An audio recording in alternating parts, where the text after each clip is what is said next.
What's up everyone, how are you all? Today we are back with another blazing Naruto story. What if Naruto was locked in an onsen? With Tsunade, Shizune, and Anko fighting over him. If you enjoy then please like, share and do comments. The first thing Tayuya felt when she came to was a blinding, searing pain in her legs, and another pain that was coming from her shoulder. Fuck, she clapped her hand over the pain spot that she knew her cure mark was. The small mark was hot, unbearably so, and burned her fingers at the touch. That fucking Orochi Teme, she shrieked, I'm not dead yet. Don't you dare take the seal from me. Kukakuku, laughed a sadistic voice in her head as the mark began to fade. I'm terribly sorry, Tayuya-chan, but with you pinned like that, I doubt even the power of my gift could help you. What the fuck do you mean pinned? Then her thoughts snapped back to the pain in her legs and she whipped her head around behind her. Her face paled as she caught sight of herself. Oh no, oh fuck no. Orochimaru, I've been loyal to you for most of my life, you can't leave me like this.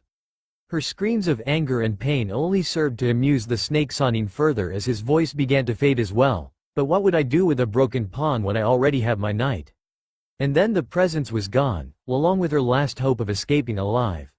Tayuya felt like crying. For the first time in a long time, she wanted to break down. Abandoned. I've been abandoned again. She lurched forward in an attempt to free herself from the giant tree that was crushing her legs. Fuck, someone, anyone, fucking help me. Her leg bones crackled, causing her to shriek again in pain. Jirobo, Sakin, Kimimaro, anyone, help. The pain was so intense that she collapsed back to the ground in exhaustion. Help, she passed into unconsciousness. You sure you're good for travel, Gaki? Jiraiya asked, you barely started to heal. Give the fox more time to work. No, the young blonde growled tiredly, I can heal as we go. I need this training if I'm going to bring Sasuke back. He's right, you know, the nine-tailed fox growled, you should rest more. You used far too much of my chakra too soon for your age. Be quiet, Naruto snapped, since when do you care about me? Do I really need to answer that, Kit? I take it the fox is agreeing with me? Jiraiya said, noticing the boy's scowl, which he threw his way when he heard the old toad sage. Jiraiya smiled. Just like his father and mother, too stubborn to rest, and too prideful to admit that he needs it. Look, we'll take it easy for a while until the fox can fix you. I don't intend on training you until we reach the border to Suna. Naruto's face broke into a grin. We're going to Sunagakure? Yup, he smiled at the boy's renewed energy. You'll get to see Gaara and his siblings. Awesome, I could do without seeing that psychotic tanuki, commented the fox. Naruto ignored him, too excited to see his old friend to care that his tenant had insulted him to some degree. And I get see what Suna has to offer my research. The Sanin snickered, clasping his hands together in excitement. Naruto stopped, looking at him with a deadpan expression. Pervert. Ah, you wound me, Gaki, I am not a pervert. I'm a super pervert. Naruto, and even the fox, groaned as the legendary ninja and self-proclaimed lady killer struck a pose in front of him. Can we get going? The blonde asked. I really don't want to be seen with you looking like that. This, the old man laughed, coming from a mummy? I'm working on it, damn it. The fox roared huffily. I'd like to see you try to heal a hole the size of a human arm through the chest, and a lung, in a matter of days. The roars from inside his head gave Naruto a slight headache as the fox vented his anger toward the toad sage, even though he couldn't hear his ranting. Arrow Sennin? I'd appreciate it if you wouldn't make fun of the fox's power. He takes it out on me. Who else am I supposed to torment? Sorry, Gaki, I'll try to keep that in mind. The smirk on the old man's face said otherwise, and Naruto knew that this was going to be a long 3 years as they continued on their way, with Konohagakure getting smaller with each step he took. 3 hours later, as they continued into the afternoon, Jiraiya noticed Naruto lagging behind. Oi, Naruto, we'll stop and rest here for a while, alright? He called back. Naruto didn't argue. Though the fox was working wonders no medical nin could work, it was a slow process, mainly due to the fact that the fox was slightly pissed at the boy for putting their lives in danger, just to save a Uchiha brat that didn't want to be saved. Naruto quickly caught up with him, despite his injuries, and sat down heavily on the ground under one of the trees that grew along the road. Jiraiya thought that he wouldn't be moving for a while, and decided to go ahead and start setting up camp. Naruto soon found himself dozing off, though, and then found himself in a very familiar place. Finally, you took your sweet time, Kit. Duh. Naruto nearly fell over backward at the fox's loud voice in the chamber, splashing water all over himself. Warn me before you call me in here. Now where's the fun in that? The Kyuubi asked, his giant face coming right up to the bars of his cage. Either way, you're here, and I have a request. And it's so simple, even you could do it. Hearing you say that doesn't make me want to do it, Fleabag. Naruto crossed his arms. Since we're going to be together for a while, how about being nice for a change? Nice? Nice. The entire room shook as the Biju bellowed. I'm the all-powerful Kyuubi no Kitsune, an almighty force of nature. And I'm stuck inside this pitiful excuse of a mind on the inside of a self-proclaimed knucklehead ninja. I don't do nice. Alright, already? Quit shouting before you make me got deaf. Naruto yelped. What do you want? If you can believe it, a better prison cell. Huh? Think about it, Kit. Kyuubi sighed, placing a giant hand over his eyes. This is your mind, and, in a sense, your world. It can look however you want it to look, and yet here I am in a sewer. You mean this is how I want this place to look? The boy was slightly surprised, looking around at all the rusty, dripping pipes that hung all around the room. Damn, I must have had more depression than I thought. I'll have to agree with that thought, Kit. This is a result of extreme depression. Believe it or not, before we met, I had to squash a few suicidal thoughts before they could come to the forefront of your mind so that you could act them out. Suicide. Naruto scoffed. Now that's bullshit. Is it? Kyuubi grinned. Think about it. You were beaten, starved, cast out, and ignored for the longest time. The sheer loneliness would have gotten to a normal ninja long ago. Face the facts, Kit. I've saved your sorry tale more than once, without having to use my chakra cloak. The grin turned into a sneer. So you owe me, and the least you can do is give me a more comfortable living space. Naruto thought for a moment, letting all that the Kyuubi had said sink in. Sighing, he realized that the giant fox was right. Okay, you win, I'll give it a try. How do I do this? Well, you caved in more easily than I thought. Kyuubi sneered again. Shut up, or I'll leave. Naruto threatened. Do you want this or not? Fine, then just imagine it. If you were a fox, where would you like to live? Thinking on that, Naruto sat down in the water, crossing his legs, and closed his eyes, thinking of all the places he'd seen foxes. The Kyuubi, he knew, would need something more than just a forest though since he was so big. Then he remembered the Chunin examines and his romp in the Forest of Death. There had been foxes there, too. Big ones. He even thought he'd seen one with more than one tail. As this was going on, the Kyuubi waited impatiently for the boy to get it right, and suddenly everything around them shattered. The Kyuubi's eyes widened as the very bars that had imprisoned him melted away into golden sparks that began swirling around Naruto, seal and all. The dark sewer he'd come to call his prison turned into a vast, white infinity that had the beast worried for a moment. Then there was a sky. Clear, and blue and beautiful to the fox, who had only seen it through his captor's eyes, and very briefly after his forced escape from his previous container. Then he felt earth beneath his feet. Soft, fertile soil, perfect for any type of plant. Not bad, Kit, but is that all? I don't think I can start a garden in here. Naruto ignored the comment. He wasn't done yet, a fact which quickly registered with the Kyuubi as the ground started to shake. Oi, Kit, what do you think you're doing? Again he was ignored. All around them plants started to grow. Not small plants, but giant, tall, and beautiful trees whose roots shot out of the ground, and into the air as they branched out, and formed leaves and caves beneath their bases. One such root burst out of the ground beneath them, lifting both boy and fox off the ground. This nearly caused the demon to lose his footing, and had to dig his claws into the root to keep his balance. Damn you, Kit, when I get my hands on you all. Like the new look? Naruto asked, finally opening his eyes, giving his tenant a foxy grin. Kyuubi growled at him, but looked around at his new surroundings. The trees were bigger than he was. I hate to admit this, but I'm impressed. This is perfect. I can even sense animals to hunt here. Big ones, too. I modeled this place after the Forest of Death, so don't be surprised if you find a few giant snakes. Naruto said, still grinning. As long as I get to tear something apart. Kyuubi sighed in content, then realized that the sparks were still swirling around Naruto. Kit, what is that anyway?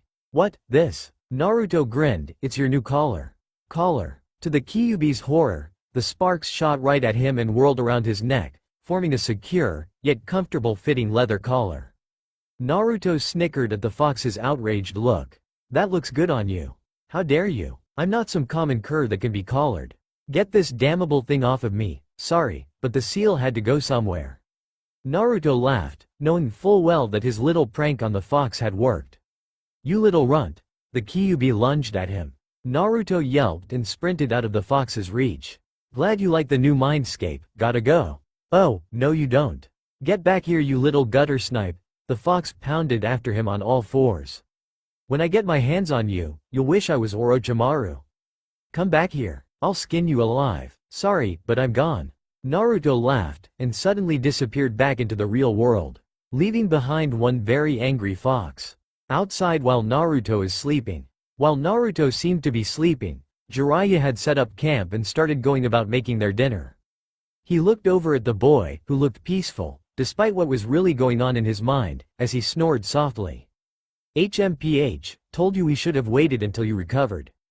Jiraiya laughed softly. He stood up from where he'd knelt to form a fire pit, and started off into the woods for firewood. This is going to be good for him, I think. We just need to stay clear of Iwa. He looks too much like Minato to even risk the border. He said to himself as he started gathering a small bundle of wood. Kumo could be a little dangerous, given that little stunt they pulled with the Hyuga, but... He stopped for a moment, catching something drifting on the breeze. Is that blood? He took a deep breath, inhaling the scent more. It is, and it's fresh. Dropping his bundle and biting his thumb he preformed the boar, dog, bird, monkey and ram signs. Kachiyose no jutsu. A puff of smoke rose from where he'd placed his hand on the ground, revealing a little orange and blue toad wearing a blue vest. Hey, Jiraiya, what gives? Gamakichi asked. I thought Pops was your main summon? Normally, yes, Jiraiya said, kneeling down to the little toad, but I need you to stay and look after Naruto for me. I can smell blood in the air, and it's fresh and close by.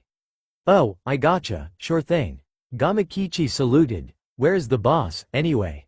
He's over there. The old man pointed back toward the road, leaning against a tree sleeping. He's in pretty bad shape, too, so keep an eye out for anything suspicious. You got it. Gamakichi hopped off toward his friend, while Jiraiya sped off into the forest.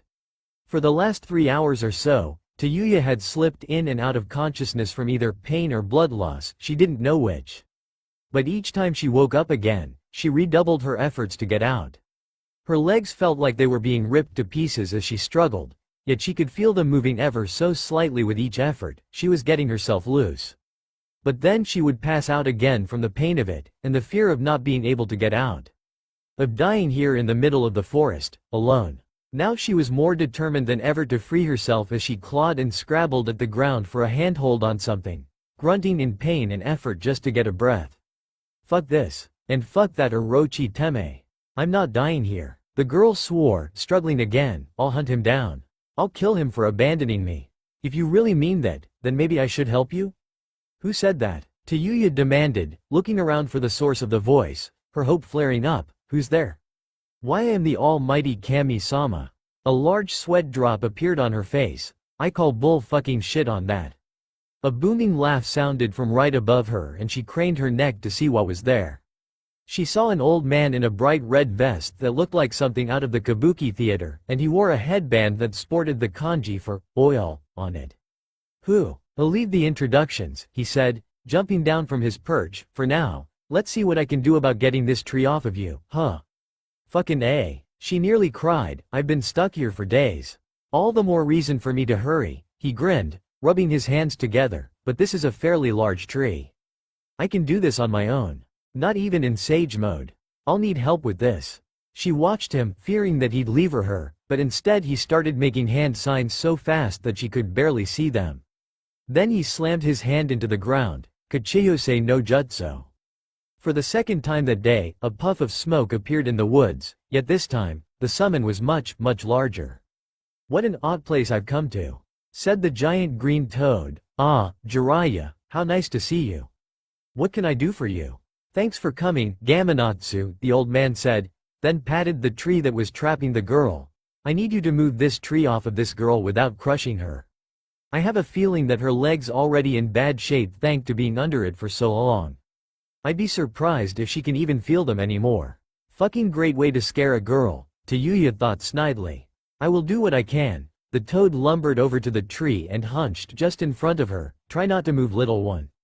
I'll make this as quick as possible. Thank you, Tayuya cried, then held perfectly still as the toad reached for the tree with his webbed hands. The tree creaked and groaned as her lifted it. Jiraiya moved in a flash, taking the girl's hands, and pulling her out from under the tree as soon as there was enough room. Tayuya screamed with pain and relief at being freed, and would have wept for joy if she didn't hurt so much. It fucking hurts. I can see why, Jiraiya growled. I'll have to treat you right now if you want to use those legs of yours. Do you require assistance? Gamanatsu asked. I could use some of my healing oils on her wounds. In a moment, but I need to get these splinters out first. Jiraiya said. Splinters? Tayuya said, then made the mistake of looking back at her legs. What she saw made her blanch. Her legs, or what was left of them, were mangled and nearly skinless, and there were fragments of wood, large and small, piercing them. Oh Kami, I'm finished. Don't talk like that. Jiraiya growled, reached for his sealing scroll that contained his medical supplies. I've never let anyone die on me like this, and you will not be the first. But my legs are F. Enough swearing. Jiraiya snapped, and your legs will be fine. With Gamanatsu's oil and my bone-setting skills, even the shattered bones will be back to normal. But before she could go any further, he unsealed all his supplies, gauze, forceps, clamps, scalpels, needles, and the like. She shivered at the sight of the needles and the stitching thread. This is gonna fucking hurt. She whimpered. Just try not to thrash too much. He told her, I'll be as quick as I can. And then he got started. Gamanatsu's heart went out to the poor girl as Jiraiya worked on her. She screamed, and swore like a sailor with each large fragment he removed from her, but she didn't thrash, or even flinch as he did all this, not even when he poured a little sake into the wounds to clean them. But she did scream even loud than he thought humanly possible. Natsu, the oil if you please. Jiraiya said. Gamanatsu made a hand sign without question, and produced a large vat of yellow oil. I believe this will do, it is very good for skin regrowth. Thank you, friend. Jiraiya left off his treatment of her and went to dip his hands into the vat. Don't worry, this'll be more pleasant than removing the wood. Fucking great. Tayuya moaned, that makes me so happy. Jiraiya chuckled, if Kushina had a daughter. It will be, trust me, this stuff works wonders. Then he knelt and applied the oil. At first her wounds stung from the oil, but that quickly passed as the oil numbed her legs, and began slowly closing the wounds. The girl sighed in relief. That's better. See, told you so. Jiraiya smirked. Now tell me, what was all that about going after Orochimaru? Tayuya stiffened. That's none of your fucking business. Oh? Well, if you wanted to get some sort of revenge on the old snake, then I might be able to help you with that. Jiraiya offered. I know him quite well. Yeah, sure, and I'm a Sanin. Tayuya spat. Come on. The only man I know who could go toe-to-toe with that fucker is Jiraiya the Toad Sage. Jiraiya's smirk grew wider. Didn't you hear Gamanatsu earlier? That's what he called me. And in case you didn't notice, he is a toad that I summoned. Tayuya blushed, feeling like the biggest idiot in the world. Jiraiya threw back his head and laughed. No need to get flustered, girl. I get that reaction a lot. Sorry, she stuttered, it's just that I've always heard that you were a pervert. And you haven't even once tried to. Stop right there, Jiraiya said, much to Gamanatsu's amusement. I only check out girls in their 20s and up. You're what? 12? 13, she said, sighing in relief. Can you really help me? My dear, he said, charging his hands with healing chakra, if I can train the Yondaime Hokage, I can train a foul-mouthed Gaki. Back with Naruto. Oi, don't ignore me. I know you can hear me, Kit. Get back in here so I can eat you. The Kyuubi roared, still fairly pissed off about his new collar. Naruto, for the most part, remained asleep, and dreamed happily without being drawn back into the seal by the fox. But that didn't stop him from hearing the demons roaring. I should have put a leash on him, too. Naruto thought, hoping the demon heard him. He did. You try, and I'll make your life a living hell. And trust me when I say you haven't seen hell yet. Believe me when I say go suck it. I'm trying to sleep. Naruto snapped back at the outraged fox. You're lucky I'm still stuck in here, Kit. How does that make me lucky? The fleas you give me are murder. Naruto smirked. The comment had the desired effect. The Kyuubi roared even louder at the insult. I do not have fleas. Come in here and say that to my claws. Thanks but no thanks. Naruto thought. I know you can't really kill me, but that doesn't mean I'm going to let you rip me apart just to make yourself feel better. Just a little? The fox cooed in a mock pleading voice. I promise I won't hurt you much. No, so forget about it. You got your new home, so be happy. Oh, look, is that a rabbit? Naruto peeked into his mindscape and imagined a large rabbit, just big enough to catch the fox's interest, scampering along the forest floor. Needless to say, the fox forgot all about being angry and did what any fox would do when he or she saw a rabbit, and chased after it. Naruto smirked, glad to see his tenant relatively happy for a change. But as he was drifting back into his dreams, Oi, Kit, wake up. I smell blood, human blood. Naruto snapped his eyes open at the mention of blood, and unknowingly sent a little orange toad that had been resting on his head flying. What's wrong with you? Gamakichi yelled angrily. What the heck are you doing here? Naruto asked sleepily. Jiraiya asked me to look after you, he said, dusting himself off, then he ran off saying he smelled blood in the air. Yeah, the fox told me the same thing, Naruto said, getting to his feet and nearly doubling over. Gah. Damn, why is it taking so long to heal? I blame that damned black chakra the Uchiha brat used on for that Chidori he put through you. That was as close to demonic chakra as a human can get, the fox growled angrily. It's the only thing I can think of that's holding me back. Normally, even with such a severe wound as this, you'd be healed by now, long before now in fact. So, that's it, huh? Naruto groaned, clutching his chest where Sasuke's claws had pierced him. TCH, Teme got me good after all, didn't he? Talkin' to the fox? Gamakichi asked. Naruto gave him a nod. Yeah, he thinks some of the chakra from the curse mark might be slowing down my healing. That makes sense, I mean from what I know of this Orochimaru guy, he's one sick mother. The old man is coming, the Kyuubi said, and he's not alone, he has a female with him. Eros Sennin is coming back, Naruto said, and the fox says he's got a girl with him. This is Jiraiya we're talking about here, Gamakichi said, holding out his pinky. He's always got women around when he travels. I'll thank you both not to talk about me like that. The old sage yelled as he entered the campsite, and Naruto immediately noticed the woman in his arms. But it wasn't a woman he'd brought back, but a girl that Naruto knew. What the hell? Naruto yelled, pointing toward the girl. Oh, fuck, not you again, shithead. You two know each other? Jiraiya asked in amusement, seeing the look on Naruto's face. She's one of the Sound Four. Naruto growled, what the hell are you doing with her? Drama, I'm out, Gamakichi said, and poofed out of existence. I found her trapped under a tree, Naruto, he said to the angry blonde, I couldn't just leave her there. And before you start caterwauling, he said seeing that Naruto was about to yell again, neither could you. What? Fuck that, he would have left me to rot. Tayuya growled, crossing her arms. Then she smirked at him, what happened to you, anyway? Lose a fight with a mummy? Ah, shut up, what's your excuse? Hairy legs? Naruto shot back. Tayuya looked down at her now bandaged legs and blushed. A tree fell on me you fuckshit. Okay, that's enough out of both of you.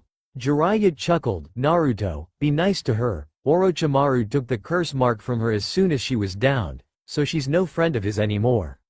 Yeah, right, Naruto muttered. Can it, shrimp? Tayuya growled. What did you call me? Shrimp. SHRIP. Got it this time. Quiet. Jiraiya yelled, silencing both of them. He looked at both of them, making sure that they weren't going to start up again. Alright then, look Naruto, I know you hate Orochimaru, but that's no reason to carry a grudge against this girl. If I know that old snake, then he probably kidnapped her young and did worse things to her than you could imagine. And he's just thrown her away like a piece of Tayuya coughed, I'm right here, jackass.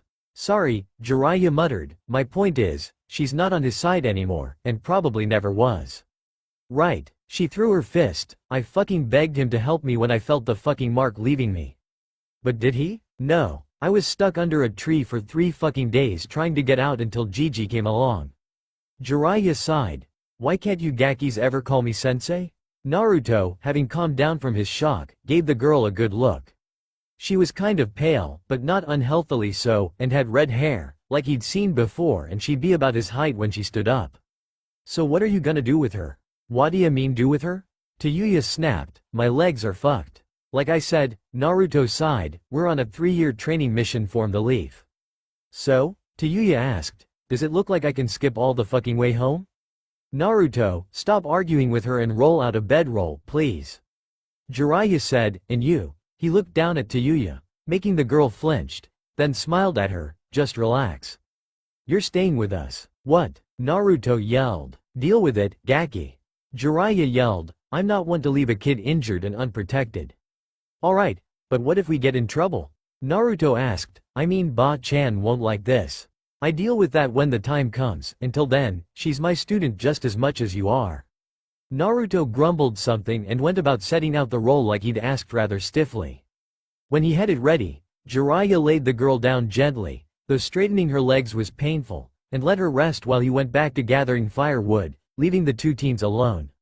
Tayuya watched the young blonde as he leaned himself back against the tree, noticing the way he moved. Did that emo Teme do that to him? Or Kimimaro? Naruto was breathing heavily when he'd sat himself down. His wounds, though healed a little more thanks to the Kyuubi, still pained him. The female is looking at you. His head snapped up in surprise as the fox said this, and immediately locked onto the girl, whose eyes were also on him. What? How'd you get hurt? She asked. Naruto's eyes narrowed, but he didn't say anything. Oi, don't ignore me. Why do you care? He asked evenly, it's not like it matters. I was just curious. She said, I mean, I had a forest blown on top of me. What could make your injuries worse than mine? She smiled with a little bit of triumph in her voice. Compared to me, you probably just bumped your head and fell to the forest floor. The minute the words left her mouth, however, she regretted it. Naruto's bright, happy blue eyes turned dull with sadness. Tayuya didn't, for the life of her, know why it bothered her so much to see him like that, but it did. Oi, you okay? Naruto looked back up at her and smiled sadly. My best friend and teammate tried to kill me. And I couldn't keep my promise to another friend to bring him back home after he left to join Orochimaru. Tayuya felt shame creeping into her chest. Of course, that's why. Look, I'm sorry, okay? I don't, aw fuck. What's wrong? Naruto asked. The girl had doubled over and was clutching her legs to her chest. Hey, are you okay? He got up and hobbled over to her. Tayuya had to bite her lip to keep from crying. No, I'm not fucking okay. She gasped, whatever that oil was that Gigi used on me was just wore off. Right now her legs were all pins and needles, and it was unbearable. That's just the blood going back into your legs, Jiraiya said as he came back into camp, his arms full of wood. It'll pass in a few moments. It fucking hurts. Tayuya whined, tears forming in her eyes. Naruto looked panicked. Ero Sennin, can't you help her? Sorry, Gaki. Any more of that toad oil, and she'd start turning into a toad. What? Both children yelled. It's a special oil that gathers a certain type of healing chakra from the environment. After it's done its job, it's dangerous to apply more. I had to wash my hands after I got done with you. But what about soldier pills? Naruto asked. They could help. And make it worse, Jiraiya said, they'll only increase the chakra flow, and her chakra network in her legs is screwed up for now until the oil leaves her system for good. Right now it's pulling the blood back into her legs and repairing the muscle. If it weren't for your abilities, Naruto, I would have used some on you. Then what are we supposed to do? Naruto whined, making Jiraiya grin. What the hell's with that look, you old perv? I thought you didn't like her? Jiraiya smirked, taking out a notepad and pencil. Naruto turned beet red. Shut up. I don't like seeing people in pain. Tayuya, trying to focus on their words to ignore the pain, felt slightly kinder toward the blonde after hearing that. So much better than that four-eyed fuck back home. It'll stop hurting in a few minutes, Jiraiya said in her direction, just give it some time to work. Then we can get some food into you. A few grains of our rice is go good enough for me. Tayuya gasped out. Jiraiya grinned at her, you'll get more than a few grains of rice with me around, Gaki. Quote. Tayuya was startled by that. You mean I'm allowed more? Naruto looked down at her in confusion. What do you mean allowed? She means just what she says, Naruto. Jiraiya told him, reaching for another scroll. She's probably never had a full meal in her time with Orochi Teme. Anko was trained so that she could survive on a single grain of rice for a week at a time and keep going. That's impossible, the blonde scoffed. Don't bet on it, shithead, Tayuya growled. Would you stop calling me that? Naruto groaned. My name is Naruto Uzumaki. What about you? What about me? She snapped, finding that the pain was going away. Your name, Jiraiya said. Come to think of it, I didn't ask either. The girl blushed slightly as the pain ebbed completely away after another minute.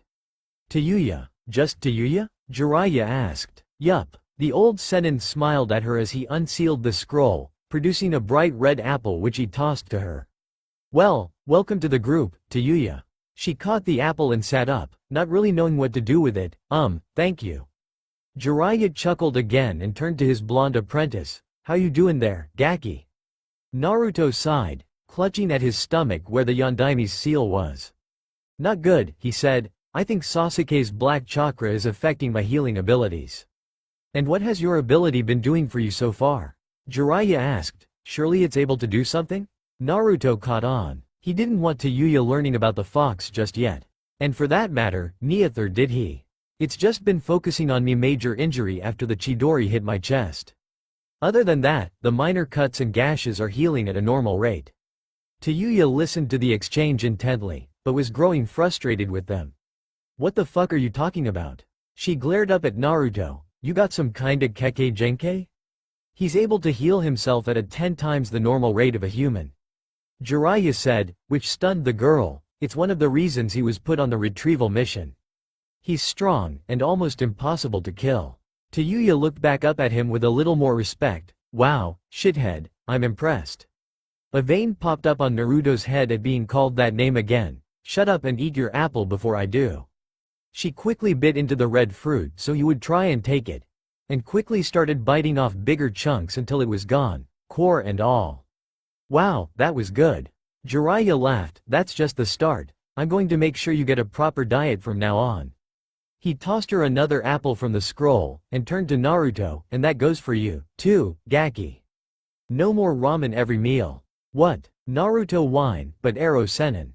No buts, or do you want to stay a runt for the rest of your life? Tayuya laughed around her apple as Naruto sputtered angrily.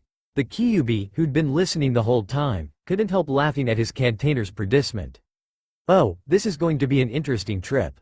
But just wait until the spring rolls around, Kit. Then I'll see you suffer just a little for this blasted collar. Naruto lay on his bedroll, sounds asleep, and snoring quietly. A fact that had not gone unnoticed by his furry tenant.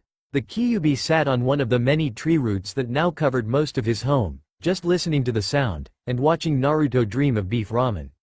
Now what kind of monster would I be to disrupt such a tasty dream? He said to himself with a toothy grin. A Biju, of course. The last thing that Naruto expected to happen while he was sleeping was for a tremendous roar to blast through his head and out both of his ears. The act startled the young shinobi so badly that he jumped up and cleared the treetops, screaming in fright. This woke up his two companions as well. Tayuya came awake first, reaching for her flute, which she'd forgotten lay buried in the forest somewhere. Look out! Tayuya recognized the voice after a moment and looked up. A mistake as it turned out when Naruto landed on top of her not a second later. Arg, you fucktard, what the hell's wrong with you?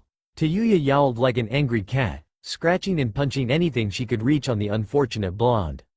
Eat, Tayuya-san, stop, Naruto screamed, I didn't mean it. His flailing hands trying to stop the wild flurry of her arms, to add insult to injury, came into contact with something wonderfully soft. And the bombardment stopped for a moment. Naruto opened his eyes after a moment, and was horrified to find where his hand had landed. And even more so when he saw that Tayuya's normally pale complexion had turned an angry red that rivaled that in the Kyuubi's eyes. You. One tick mark. Naruto suddenly started sweating, and now Tayuya-san. Fucking. 2 tick marks. It was an accident. Pervert. The redhead's fist shot up and cracked him right in the jaw, sending him skyward once again. Duh. Naruto's flight was shorter this time as he flew past a very happy Jiraiya, who was scribbling furiously on his notepad as the little scene unfolded. Oh, yes, this is perfect. I think I'll call the next one Icha Icha, Habanera. He laughed gleefully as Naruto hit the ground. You alright over there, Gaki? She's scarier than Sakura-chan. The boy twitched, a large bruise forming on his chin. Jiraiya chuckled and put his notes away. Sleep well, Tayuya-chan? Fucking great, she muttered, until a blonde shithead landed on me. She tried to get up, but found she couldn't move her legs. What the fuck, can't move? He asked. She gave him a nod. That's normal for your sort of trauma. It'll take a day or two at the most, but I'm thinking you'll be moving around soon. He turned toward his downed apprentice. What about you? Healed up yet? I don't know, Naruto growled. My ears are sort of ringing right now. Thank you, his tenant said smugly. Baka fox, what did you have to do that for? It was funny. Not from where I was sleeping. That's what made it so funny. You should have seen the look on your face when you jumped. The fox laughed. I haven't had that much fun since I tried to bite Madara Uchiha in half. Next time, just set an alarm clock. Now I've got Tayuya-san mad at me. Oh, boo-hoo, little Kit's mate is mad at him. Mate? What the hell are you talking about? If it makes you feel any better, I approve of her. She's a feisty little vixen. Shut up, am I healed yet? As a matter of fact, yes, you are. While you were sleeping last night, the last of the cursed chakra leaked out of your body and scattered to the winds. You're back in fighting condition, provided your mate doesn't break you, that is. She's not my. Oi, shithead, Tayuya yelled, snapping out of his thoughts, stop ignoring me. What? Oh, sorry, Tayuya-san, what were you saying? It was Jiraiya that answered him. We were both asking how you were feeling. Were you checking yourself with your gift? Yeah that's right, the blonde said, trying to keep up. It looks like I'm back to 100%. He clenched his fist, then rubbed his jaw. Tayuya watched in amazement as the fist-shaped bruise she'd caused started to fade rapidly. Holy shit, that's some keke genkai, she sighed. That old snake would have killed for such a skill. Don't even mention that traitor. Naruto snapped, coming out of his thoughts. He's caused my village too much trouble. He killed the Sandaime Hokage. I know. Tayuya snapped, looking down at her hands. I was there that day. You. Gaki, enough. Jiraiya was suddenly standing beside him with his hand on his shoulder. What's done is done. Remember, she's out for snake blood now. Yeah, Naruto said. Sorry, Tayuya-san. Tayuya looked back at him in confusion. What's saying sorry to me for? Alright, Jiraiya said, clapping his hands together. That's enough drama for the morning. Let's get going to the next village so we can get some real rest. Tayuya-chan still has to recover after all. Naruto narrowed his eyes at his sensei. You just want a peek in the women's MNYMPH. Shut up, Gaki. Jiraiya had clamped his hand over his mouth. You're just not old enough to appreciate good literature. Oi, what am I supposed to do? Tayuya asked them. Remember I still can't walk. Well, Jiraiya said, releasing Naruto, sending him to the ground with a yelp. Since Naruto's back up to strength, he can carry you. What? Naruto yelled. No fucking way. Tayuya shrieked. That perv tried to grope me. I'm not going near him. I told you that was an accident. This is just too good. The Kyuubi laughed, literally thrashing his tails about in glee. Why not kiss and make up? A little smooch might loosen her up, nay? Will you stay out of this? Naruto yelled mentally. Is that a trick question? I'm literally right in the middle of this, remember? The fox's thundering laughter was starting to give Naruto a headache. What the hell did I do to deserve this? The fox laughed maniacally. You think this is bad? Just wait, I still haven't paid you back for this ridiculous collar. Huh? Naruto didn't like the sound of that at all. Who knew that the Kyuubi no Kitsune had such monstrous sense of humor? An hour later. Don't get any fucking ideas. Tayuya grumbled in his ear. I'm not doing this because I want to. Naruto growled in response as the girl clung to his back and shoulders. You think I'm happy about this? He asked, glaring in front of them at their older companion. I'm only doing this because Ero Sennin told me to. Consider it as part of your training. He shot back over his shoulder with a wide grin. Besides that, you could learn a thing or two from her. Oh yeah? Like what? Like how to treat a lady, he grinned perversely. Naruto face-faulted. A giant fox with a crazy sense of humor, a perverted Sannin, and a Kunoichi with a big mouth. What next? I don't think you should have asked that, Kit. Why? Hold it. Naruto's head snapped up. A man had stepped out onto the road. Naruto was immediately on the defensive. Tayuya hunkered down behind him, cursing because she didn't have anything to fight with. Not even her flute. The man, however, didn't appear to be a ninja. He wore a loose, tattered kimono, and sported a worn katana at his hip. Jiraiya gave the man a smile. "Ohayo, friend. Is there something I can help you with?" The man smiled in return. "As a matter of fact, there is. You can leave all your money and valuables with me. Otherwise I can't guarantee your safety." "Well, that certainly sounds tempting," Jiraiya said, rubbing his chin in thought, "but I'll have to pass and risk the danger." "What the hell is he doing?" Tayuya hissed at Naruto. "This guy's a bandit, isn't he?" "Probably," Naruto hissed back, "but Arrow Sennin always gives people a chance to walk away." Naruto grinned. "If this comes to a fight, then you'll see just how good he is." As Jiraiya made his intentions clear, the supposed bandit lost his smile. "I'm sorry to hear that. You seem like a nice guy, but my friends and I need to make a living." He raised his hand and snapped his fingers. Jiraiya kept the smile on his face as more than 10 armed men stepped out from behind the trees. "You understand, of course?" "Why of course," Jiraiya shrugged, "but you see this puts me in a rather compromising position. Now I'll have to put you and your men down. They'll rip you to shreds." The bandit smirked. "That fancy hite is just a bluff. You never see ninja on the road." "Oh no?" Jiraiya grinned, then he turned to smile at his two charges. "Naruto, Tayuya-chan, pay attention now. You'll both like what you see next, particularly you, Gaki."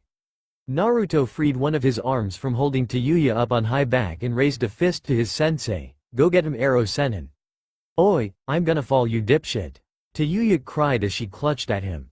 Jiraiya dropped his and Naruto's packs, and held up his hand. Lesson of the day, Gaki's nature manipulation. Naruto and Tayuya's eyes widened in interest. To Naruto, it was a familiar stance. "What's he doing?" Tayuya asked. "Watch," Naruto said. "Now, you know that the Rasengan is powerful," Jiraiya said, ignoring the bewildered looks of the bandits, and started to gather chakra in the palm of his hand. The chakra started to spin, forming a ball of dense, screaming power. "But did you know that it's actually an incomplete jutsu?" A moment after saying this, the Rasengan he held glowed red from the center and expanded out to the edges, and then Rasengan began to turn black as a fiery aura formed around it, like a solar eclipse. "Fuck, he really is a ninja." One of the bandits gasped. "Musashi, what'll we do?" "You'll burn," Jiraiya growled, and leapt toward the leader. "Kaden. Go and Rasengan."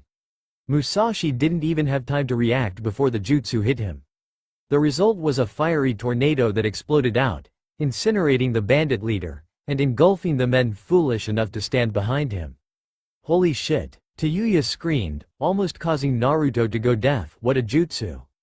"No kidding," Naruto growled, "I had no idea the Rasengan could do something like that." But the sight of the devastation caused by the jutsu made his stomach churn. Musashi had gotten off lucky, it seemed, leaving nothing but ashes behind. His followers weren't so lucky. The charred remains of the men standing behind the blast littered the road, while those that had stood farther out had been hit by the flames, leaving them burned beyond help. Tayuya saw that he'd gone deathly pale. "What hell's wrong with you? Never seen a dead man before?" "Not like this," Naruto admitted shamefully, "I've never been one for killing." The remaining bandits had scattered by now, leaving behind their fallen men. Jiraiya dusted off his hands and picked up their bags. "Let's go, you two, we need to keep going." "You heard him," Tayuya smirked, patting him on the shoulder. "Mush. I will so drop you," Naruto said, but followed after the old man as he started down the road again, trying to ignore the dead bodies. Tayuya smirked and leaned on him. "Come on, you can't tell me you're not liking this? You've got a hot girl on your back, enjoy it." "HMPH. Funny you'd want me to enjoy this when you keep calling me names instead of using my real name, Ta-Yu-Ya-chan." Naruto smirked at her as the girl blushed at the affectionate term. "I'll take that form, Gigi, but not you, shithead." She wrapped her arms around his neck, and yanked back. "What's my name, fucker?" "T-Ta-Yu-Ga-Ya-S-san." Naruto choked, gasping around her arms. "That's better." Tayuya released him. "Crazy bit. What was that?" "Nothing," Naruto yelled. "That's what I thought." She smiled smugly. "Oi, lovebirds, pick it up." Jiraiya yelled, already far ahead of them. "You heard him," Tayuya said. "Move it, shithead-kun." "Kun, Naruto smirked, making her blush again, then he shrugged. "Well, I guess it's a start." "Hang on." Pushing chakra into his feet, he shot forward. Jiraiya saw him coming and smiled. Race you to the next village. You're on. Naruto grinned, forgetting that Tayuya was still clinging to his back, who now had to hold on for dear life as the two ninja poured on the speed. Oi, take it easy. Slow the fuck down. Tayuya yelled, but her voice was torn away by the wind. Oi, shithead. Gigi. Knock it off. Help. Naruto laughed, happy for at least a little payback. You know she's gonna kill you when you stop, don't you? The Kyuubi asked. I know, but this is worth it after getting strangled. Naruto grinned. This, opposed to that pink-haired vixen back in Konoha? Leave Sakura-chan out of this. He snapped, she's not that bad. Sure, the fox droned, all she did was hit you whenever you got in the way of her and that Uchiha brat who put not one, but two holes in your chest. Face it, kid, you're better off with this red vixen than the pink one. She's fun. Can we drop my love life, please? Besides, she hates me. Oh ye of little faith. Hate can turn into love faster than I destroy a village. Besides that, she doesn't hate you. Believe me, I am nothing but hatred personified. If I had to guess, I'd say she's leaning toward trusting you. So what? She's traveling with us and she doesn't trust us? She doesn't trust you, kid, the fox clarified. The old man saved her life and healed her wounds, so she knows he means no harm. You on the other hand fought with. I take that back. You didn't fight her, you jumped over her. Ah, shut up, I was in a hurry. She's probably still sore about being ignored in a fight like that. Either way, I'm going to take a nap. I suggest you watch where you're going. What are you? Oi, watch where you're fucking going. Tayuya screamed. Naruto snapped out of his thoughts, and came face to trunk with a tree. 10 minutes later Naruto was nursing more than his bruised pride, but lots of lumps on his head thanks to Tayuya after he'd collided with the tree while he'd been conversing with the fox. The fox, of course, thought this was hilarious and made it a point of laughing loudly enough that Naruto's ears were ringing more than when he'd gotten hit. Do that again, and I swear I'll fucking kill you. Tayuya threatened him with another rap on the head. How the fuck could you not see that fucking tree? Seriously, are you an idiot? Jiraiya laughed while scribbling furiously in his notepad again, introducing the Leaf's #1 most unpredictable, hyperactive, knucklehead ninja, Naruto Uzumaki. This made Naruto feel worse as Tayuya started laughing at his title. Fucking serious? Yup, Jiraiya told her as they continued walking, but I find that being unpredictable is one of his best qualities. Naruto smiled at that, happy with the compliment. Kakashi said the same thing, he thought. So, Jiraiya said, what did you two think of my Rasengan? Naruto perked up at the mention of the jutsu. That was awesome. When did you make it? Tayuya muscled her way above his head. Yeah, that was fucking sweet. I've never seen a jutsu like that. Ha ha ha, don't worry, both of you will be learn how to do that on this trip, just as soon as Tayuya-chan is recovered. Jiraiya laughed, watching as the two of them broke into smiles. That reminds me, Tayuya, what kind of jutsu do you specialize in? Tayuya blushed. Well, I used a flute to cast genjutsu, and I have a summoning contract with the Doki tribe. That will have to change, Jiraiya said. Those monsters have been known to attack their summoner often, which is why so few carry the contract. I'll have you speak with Bunta about signing the Toad contract. As for the genjutsu, that's fine. We'll find you a suitable flute. And then we'll work on your ninjutsu. Tayuya frowned. Fuck that. I suck at ninjutsu. Not for long, Naruto said, smiling back at her. I can even teach you the Kage Bunshin no jutsu if you want. You know a B-rank jutsu like that? Tayuya was skeptical. Next I suppose you'll tell me that you can do a Rasengan? He does, actually, Jiraiya said, surprising her, though he has to use a Bunshin to help him. But it's still powerful. Yeah, I'm awesome, dat bayo. Huh, must be a fucking C-rank jutsu then. Tayuya muttered. Actually, Jiraiya said, catching her, it's an A- rank, and it was created by my own student and the Yondaime Hokage, Minato Namikaze. Tayuya smirked and reached around to pinch Naruto's cheek. And this shrimp can use it? Not bad, shithead-kun. Could you please use my name? Naruto huffed, twisting his face out of her grip. This is annoying. You're shithead as long as I'm around. Tayuya laughed, grabbing both his cheeks and giving them both a good pull. That was enough for Naruto, who released his hold on her legs. Tayuya shrieked loudly as she slid down his back, and bumped her bottom on the ground. That hurt, you jackass. The hell's wrong with you? What's wrong with you? Naruto growled back. I've been nice this whole trip and you done nothing but insult me. Jiraiya laughed at the two as they started up another argument, and went to find a tree to sit under until they were done. At this point, Tayuya was trying to get her legs back under herself. But the girl was still weak after being stuck under that tree, and kept stumbling back to the ground. Naruto jeered at her each time, laughing loudly with each bump. Tayuya was in a blind rage after that, and finally succeeded in standing, wobbling toward the taunting blonde. Jiraiya was about to intervene when Tayuya tripped and lost her balance. Jiraiya winced. It would be a bad fall with such a rocky road. Naruto noticed this, too, and lunged forward and got under her, keeping her upright. Oh? Jiraiya hummed in interest. The fall had brought her face very close to his own, which caused a blush he hadn't seen since he'd surprised Hinata while hanging from the academy ceiling. It made her look cute. I'd be more worried about myself if I were you right now, the fox said as he watched the little scene unfold, though he was just as interested as the old senin. With that temper of hers she might attack you. Shut up, Kyuubi, he said quietly. Not really caring. At this point he'd earned a beating after taunting her like he'd done. But Tayuya was too surprised by the fact that he'd caught her before she felt to even get angry at him. Sorry, he muttered, then leaned up to set her back on her feet. I didn't mean to go that far. Fine, shithead, Tayuya said, adopting her usual scowl, and slung her arm around his shoulder. Now help me walk.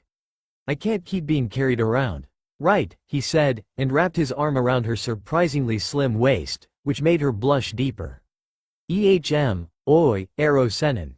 How much further to the village? Jiraiya smiled at them for a moment and pointed on down the road. Not much further, and when we get there, we can begin your training. Both of you. At the village. Tayuya gladly fell onto the soft futon that had been laid out for them. Man, this feels so good, she said happily. I never want to sleep on the ground again. Jiraiya walked into the room chuckling at the girl's antics. Well, you can bet that I'll try to keep us in comfort while we travel, dear. But I can't promise it'll always be this way. The hotel they'd found was a fairly nice one, though, much to the senin's disappointment, it didn't have an onsen so he could perform his research, but it had good food and plenty of warm bedding against the coming fall weather. Tayuya giggled softly as she snuggled down into the futon. I honestly don't care. I had a really fucked up training regiment that made me sleep in worse things than the woods. She sat up, looking around the room. Oi, where's shithead Kun? Washing up, Jiraiya said, sitting down on his own futon. Why? Missing his broad shoulders? Jiraiya laughed. Tayuya flipped him the bird. As if. She said, I still haven't fucking forgot about him touching my chest. Jiraiya grinned. Oh come on. That Gaki wouldn't know what to do with a woman, even if she told him.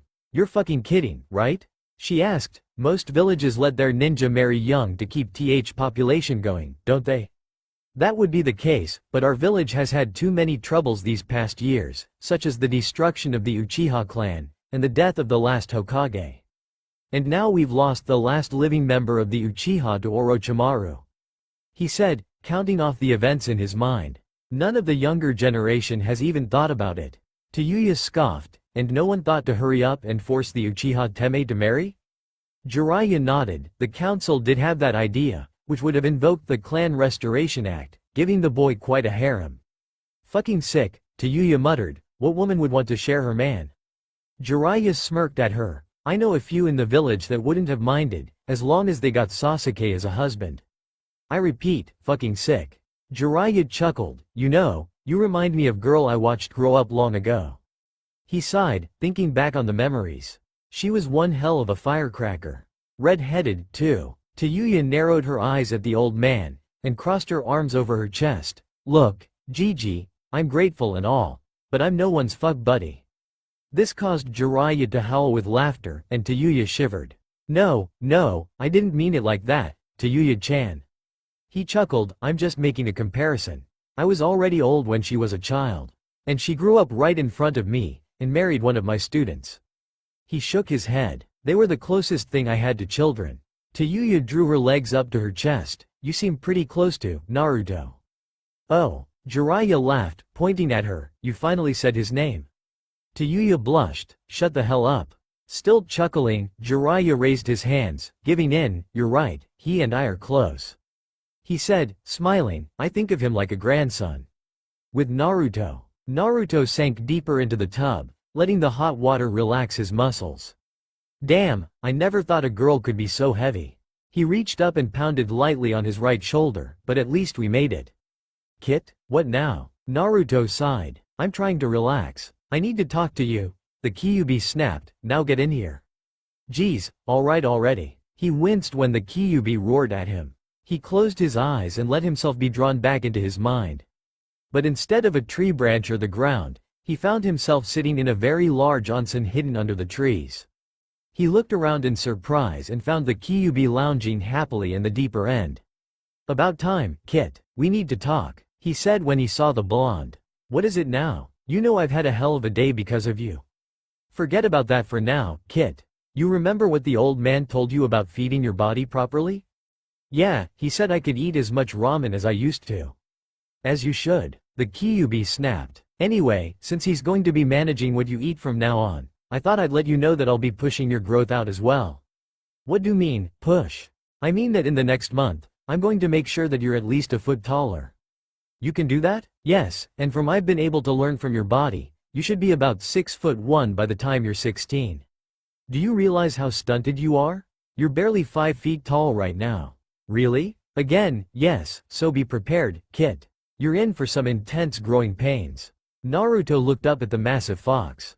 This is still payback for the collar, isn't it? Actually, no. That I'll save for later.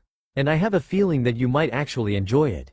Naruto shivered, not liking the sound of that at all. When Naruto had finished speaking with the Kyuubi, his bath had already gotten cold, and he was hungry. He got out of the water and found that he was the only one left in the room. The fox must have kept me in there for a while. He thought, wonder if there's anything left for dinner? Wrapping a towel around his waist, he made his way to the dressing room to find the kimono the hotel had provided them. When he was dressed and entered the hall, there was no one in sight, and the sun had gone down. Great, just how long was I in there? Next time I see that fox, I'll shave his tails. The fox in question chuckled darkly as he caught the thoughts running through his jailer's mind. Naruto sighed and went to his room instead of making his way to the dining hall, seeing no sense in bothering the kitchen staff. He looked down at his clothes. The orange jumpsuit looked terrible after Sasuke had gotten done with him. It was filled with holes and tears from all the fighting. Thinking on it, he figured it was time to get something new. Something less orange would be good. The Kyuubi said, something that doesn't scream, here I am. Come kill me. Nay, don't you ever shut up? Naruto asked, deciding think about it in the morning. But the clothes were ruined either way. Tayuya will need clothes, too. That thought made him blush. The girl didn't seem to notice, but her clothes were worse off than his were. And just a little embarrassing depending where you looked. Oh ho? Thinking about your future mate, Kit? I have to say that she'd make a fine kitsune. Couldn't you just imagine her with whiskers? Shut up, Kyuubi. I'm not in the mood for your jokes. Well, you seem to be having some very interesting thoughts of her right now. Though I'm suppressing them for the moment. I don't need you passing out from lack of blood and giving me more work to do. Yeah, right, like I'd think about that loud-mouthed little brat. She may be that way now, Kit, but she will grow. She reminds me of my former Jinchuriki host. And there is no denying your attraction to her after what happened earlier today. Or do you think I missed how your heart skipped a beat, or the thought of her being cute ran through your mind? That doesn't matter, Baka Kyuubi, I like Sakura. Glutton, the fox said. Naruto sighed, shutting off his connection to the Biju and crept down the hall. While Tayuya had curled up and fallen asleep, Jiraiya had stayed up to wait for Naruto.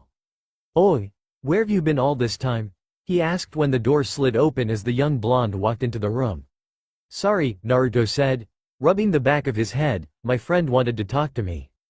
Jiraiya nodded, understanding. Is there anything left from dinner? Jiraiya pointed to a tray of food at the edge of his futon. I had the housekeeper bring that here after we missed you, he said, grinning. I almost had to keep Tayuya-chan from eating it. Naruto nodded gratefully and sat down to eat. I've wanted to ask, Naruto said, picking up his chopsticks, how could she survive on a few pieces of rice like she said she could? That's a fair question, Jiraiya said thoughtfully. I've heard of monks that can do it with lots of training and discipline, but I have a feeling it's more of a mind over matter thing. Tayuya probably had the help of some drug enhancements from Orochimaru while her training went on. It's why she's not malnourished like some people would be at that age. See, Gaki, when that snake gets a hold of someone he deems useful, he'll make sure he can use them at their fullest, not matter how far he has to go. Unfortunately, our new friend is probably going to suffer for it soon. Why? Naruto asked, looking up from his meal and not liking what he heard. Jiraiya sighed and gave the boy a sad look. Naruto, have you ever seen what happens to someone that's had drugs used on them most of their life, and they're suddenly cut off? Naruto shook his head. I didn't think so. To put it mildly, she's about to go through the pits of hell. She might not even be able to control her body. And then there's the hallucinations. Naruto shivered. Kami, I hate that bastard. Is that what's going to happen to Sasuke? Most likely, Jiraiya nodded. Remember, though, he'll want Sasuke in perfect health because of his body transfer jutsu. He'll just be conditioning him into a fighter. Okay, so what'll we do? I mean, Sasuke's getting stronger every minute he spends with him. Naruto said. That's where this training comes in, Jiraiya said. Remember I told you that I'd help you harness the power of the fox? Naruto nodded again. Good, then you'll know that the more of his chakra you can use safely, the stronger you'll become. Right, the blonde nodded, looking over at the sleeping girl. What can we do to help her? Sighing, Jiraiya said, there's not much we can do, I'm afraid. No healing ninjutsu I've heard of can lighten what's about to happen. And I'm warning you, it won't be pretty. Naruto smiled. Well, it's like you said, we can't just leave her, nay? Jiraiya smiled at that as the boy finished his meal. That reminds me, Kyuubi told me that he'd be messing with my growth soon to catch me up. Apparently I'm supposed to grow a foot by the end of the month. Gay, Jiraiya blanched. Gaki, you know how much that's gonna hurt. You'll almost be as bad as Tayuya-chan. Nah, I'm sure the old furball won't make it that bad. Naruto said, giving him a fox-like grin. Jiraiya rolled his eyes and settled down for the night. Naruto followed suit, quickly falling asleep to Jiraiya's loud snoring. While the boys slept, however, the Kyuubi started his work. Furball, Well, let's see how you handle your first growth spurt.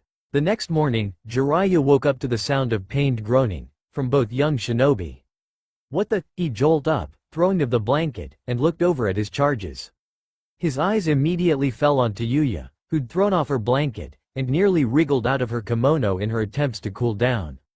The girl's body was covered in sweat, and her cheeks were flushed with fever, making her breathing labored. Shit, I didn't think it'd happen this fast. Jiraiya growled, kneeling beside her. Tayuya, can you hear me? The girl opened her eyes, which were red and bloodshot, and looked up at him. Gigi. I don't feel right. She gasped, I feel so hot. Jiraiya reached out and patted her forehead. Just take it easy, and I'll get you some help. He looked over at Naruto and groaned. Ah, shit, Naruto, not you, too. Naruto, for his part, was trying to move, but his body wouldn't allow it. He was on his elbows and knees, curling into himself, and trying to get up. That fucking fox. Naruto gasped. I'm sticking him right back in his cage when see him again. He groaned again and fell over onto his side. Damn it. I warned you it would be bad. Jiraiya growled. Now I have 2 sick Gakis to look after. What's wrong with Tayuya-chan? Naruto moaned. She's drying up, Jiraiya said simply, and it's causing a bad fever. He got up and strode to the door. I'll be back. I need to find someone to help me with her, and you, for that matter. Neither of you will be moving for a while. Tayuya watched him go, her vision blurred by the heat of the fever. She looked over at the blonde boy who had started struggling to get up again. Oi, shit, head, kun. What's wrong? Just a little muscle stress, he groaned, managing to get his right foot under him. You okay, Tayuya-chan? Don't call me that, she yelled, some of her energy coming back to her, but then she fell into a coughing fit. Shit, this is bad. She thought, what's happening to me? Her body felt like it was on fire, and her skin was stinging her whenever she moved. Naruto slowly moved over to her side, careful not to let his dragging feet catch in the futons, and knelt beside her. Can I get anything for you? Don't be bothered, she said, you're just as bad as I am, shithead K-kun. Naruto nodded and sat beside her. His face reddened a little as he took in her state of dress, or lack thereof. Thankfully Tayuya was too out of it for her to notice. Like what you see, kid. Shut it, asshole, this isn't the time for your jokes. But the Kyuubi just smiled his toothy smile as Naruto's eyes remained on the girl. Naruto hadn't ever seen a girl's body before now, but even now when she was sick, he knew that Tayuya was a beauty. Her heaving chest brought back memories of the previous day and all the times she'd pressed herself against his back, and the feeling of his hand on her. No, bad, don't turn into Ero Sennin. Naruto shook his head. Face it, kid, you're attracted to her. Kyuubi growled, you're more stubborn than the Sanbi. Should I even care who or what that is? That would be the three-tailed turtle, one of my siblings, though he is the laziest creature I have ever had the displeasure to know. Speaking of displeasure, when are you going to tell the vixen our little secret? The Kyuubi growled, if you two are going to train together, then she'll need to know about me sooner or later. Don't remind me. Naruto sighed, then groaned as a fresh bout of pain hit him, and can't you do anything about this? The demon fox merely laughed and went silent, leaving Naruto to suffer. Sadistic fleabag. No. Naruto whipped his head at the frightened shriek and found Tayuya thrashing around with her arms around her face as if she was warding off something. Tayuya. Naruto gasped, scrambling over. Tayuya, what is it? No. Get away. She swung at him, barely clipping his cheek. What the hell's the matter with you? I don't want to do it anymore. She screamed, it hurts. Please stop. What? Naruto was stunned. What hurts, Tayuya? He leaned over her into her line of sight. Tayuya looked up at him with wild fear. In her state of mind what she saw was Orochimaru and Kabuto leaning over her with a syringe and scalpel. Kukakuku, but Tayuya-chan, we still have so much to do. Orochimaru said as the needle descended. No, please, oi. Naruto ducked as she lashed out again. He caught her wrist and pulled her to him. Tayuya, look, you're safe. It's me, remember? Shithead-kun? She fought him, naturally, still caught in her delusions, but felt the familiar warmth and strength as he wrapped his arms around her. Her fighting stopped after a moment, to Naruto's relief, and she broke into shuddering sobs. Mother. Oh boy, he sighed, sensing another round of violence. But the girl remained relatively calm in his arms as she cried. Easy, Tayuya, he stroked her hair soothingly, remember, you'll always be safe with us. He said, holding her tightly, we'll protect you. Just stay with us. Tayuya felt the comforting sensation of someone patting her hair and sighed, moving closer, inadvertently, into Naruto's chest. Who is that? She wondered. Naruto? With that she drifted off into a blissfully dreamless sleep. Naruto sighed in relief as the girl drifted off. He didn't know how much more punishment his body could handle after his muscles settled into his new size. He moved to lay her back down so she could sleep more comfortably, but the girl clung to him in her sleep, moaning in protest when he tried to pry her off, which left him with few options. Great, what if she wakes up with me here? But seeing the peaceful look on Tayuya's face made him want to keep it that way.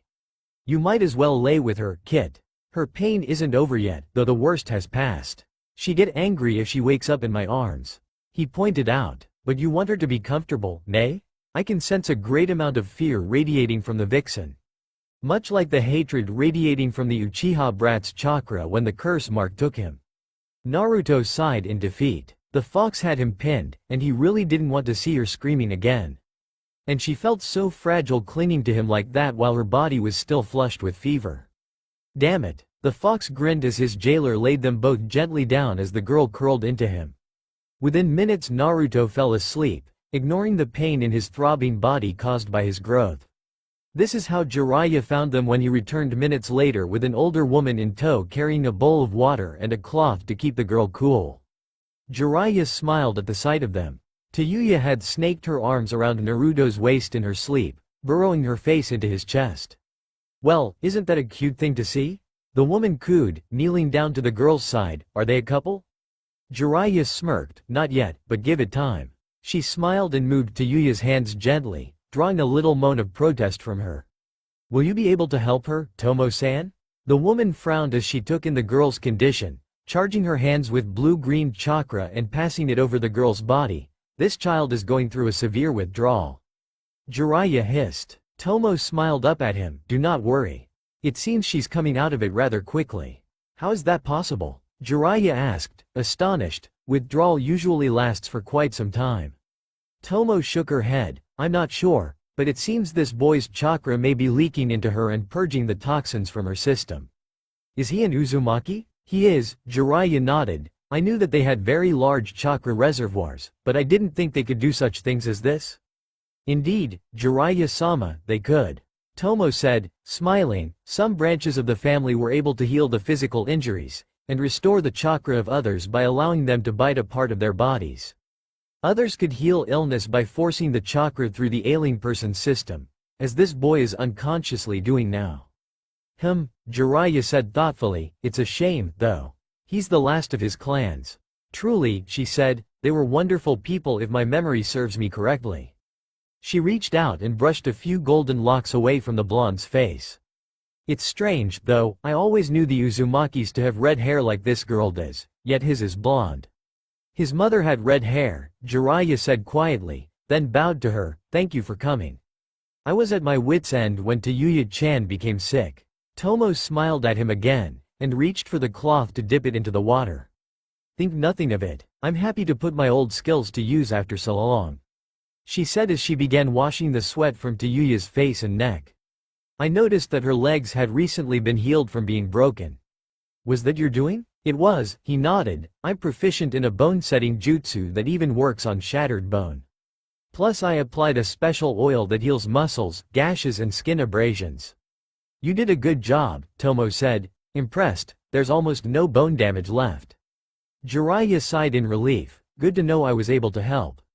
He noticed that Tayuya kept one hand clasped on Naruto's kimono, her fingers barely touching the skin. I wonder if it's really his own ability, or the Kyuubi's influence? Is chakra still flowing into her? Yes, but it's just the bare minimum now, since she's just barely touching him, she said, moving down the girl's body. Tayuya jumped when Tomo reached her ribs. Oh, someone's a little ticklish. She giggled girlishly. Be sure to tell the boy that. Jiraiya smirked, you little devil. The next morning Tayuya's eyes fluttered open after the strangest dream she'd ever had. She dreamed that someone was holding her, and running their hand through her hair and whispering to her in a comforting voice. Which made even stranger when she opened her eyes and came face to face with a chest. What the fuck? Awake, are you? She twisted around and found Jiraiya sitting by the window. Good. How are you feeling, Tayuya-chan? How do I feel? She said, her mind still fogged with sleep. I think I feel good. She smiled, starting to wake up properly. Better that good. I feel fucking great. Jiraiya chuckled, that's good to hear. He got up and placed his hand on her forehead. Your fever's gone. I have to admit, the Gaki's got a real gift. The hell you talking about, Gigi? She asked, and he pointed over to her side. She sat up, feeling something slip off her waist. What the fuck? She jumped up and whirled around. Jiraiya laughed loudly, not even disturbing the still sleeping Naruto. Surprised? Jiraiya snickered. Fuck yeah, what the hell's he doing in my bed? She yelled, and with his arms around me. Calm down, Jiraiya said, trying to soothe the irate Kunoichi, he actually helped you. Remember that healing ability of his? Yeah, she raised an eyebrow at him. Well, and don't tell him this. She looked at him in surprise. I know it doesn't make sense, but his head already too big for his shoulders. She snickered at that and nodded. Alright, last night, and I don't know what led to it, but you two wound up with your arms around each other. While you were passed out, some of Naruto's chakra forced its way into you and purged everything Orochimaru drugged you with out of your body. Tayuya looked back down at the sleeping blonde. Holy shit. Just what kind of keke genkai is that? Something he doesn't need to know about yet. Jiraiya said, earning a questioning look from her. He tries too hard when it comes to helping someone, and if he knew of the ability, then he'd probably kill himself. So, she said, he stayed with me all fucking night? Actually, Jiraiya smiled widely, you wouldn't let go of him when I came back. Bullshit. Tayuya yelled, reaching down to throw a pillow at him, which he dodged easily. There's no way I do that. If you say so, Tayuya-chan, he chuckled. Anyway, why don't you go take a bath? The medical ninja I found last night cleaned you up nicely, but a nice hot bath will probably feel nice. HMPH. The girl strode out of the room, slamming the door shut, and waking up Naruto, finally, who looked around groggily. What's going on? He asked sleepily. Nothing, Jiraiya said, grinning, just teasing Tayuya-chan. You feeling better this morning? Yeah, actually, he rotated his shoulders, the fox must have finished with me. Do I look any taller? He stood up, letting the old man see. Jiraiya stepped around him, sizing the boy up. You know, I think you are just a little taller. 5'2" I think. All that, and for so little. Naruto whined. You're welcome, you ungrateful kid. Naruto ignored the fox, and looked around for Tayuya, and not seeing her. Oi, Ero Sennin, where's Tayuya? Is she okay? She's fine, Gaki, and she just stepped out to take a bath. Jiraiya said, smiling at the boy, I must say, you two looked pretty cute laying there together. Then he broke out laughing as the blonde's face bordered apple red. Oh come on, Gaki, what magic did you use on her? Shut up. He stomped out of the room, I'm gonna go get some food.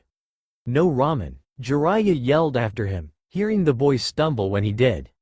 Ah, this is gonna be such a fun trip. Chuckling to himself, he followed the boy's example and went to see about breakfast. Alright, Gakis, today is the day, the Toad Sennin said happily, we'll be working on improving those skills of yours. Before him stood two very excited shinobi dressed in karate gis in light of them not having descent clothing anymore. First, Naruto showed Tayuya how to do the Kage Bushin no Jutsu.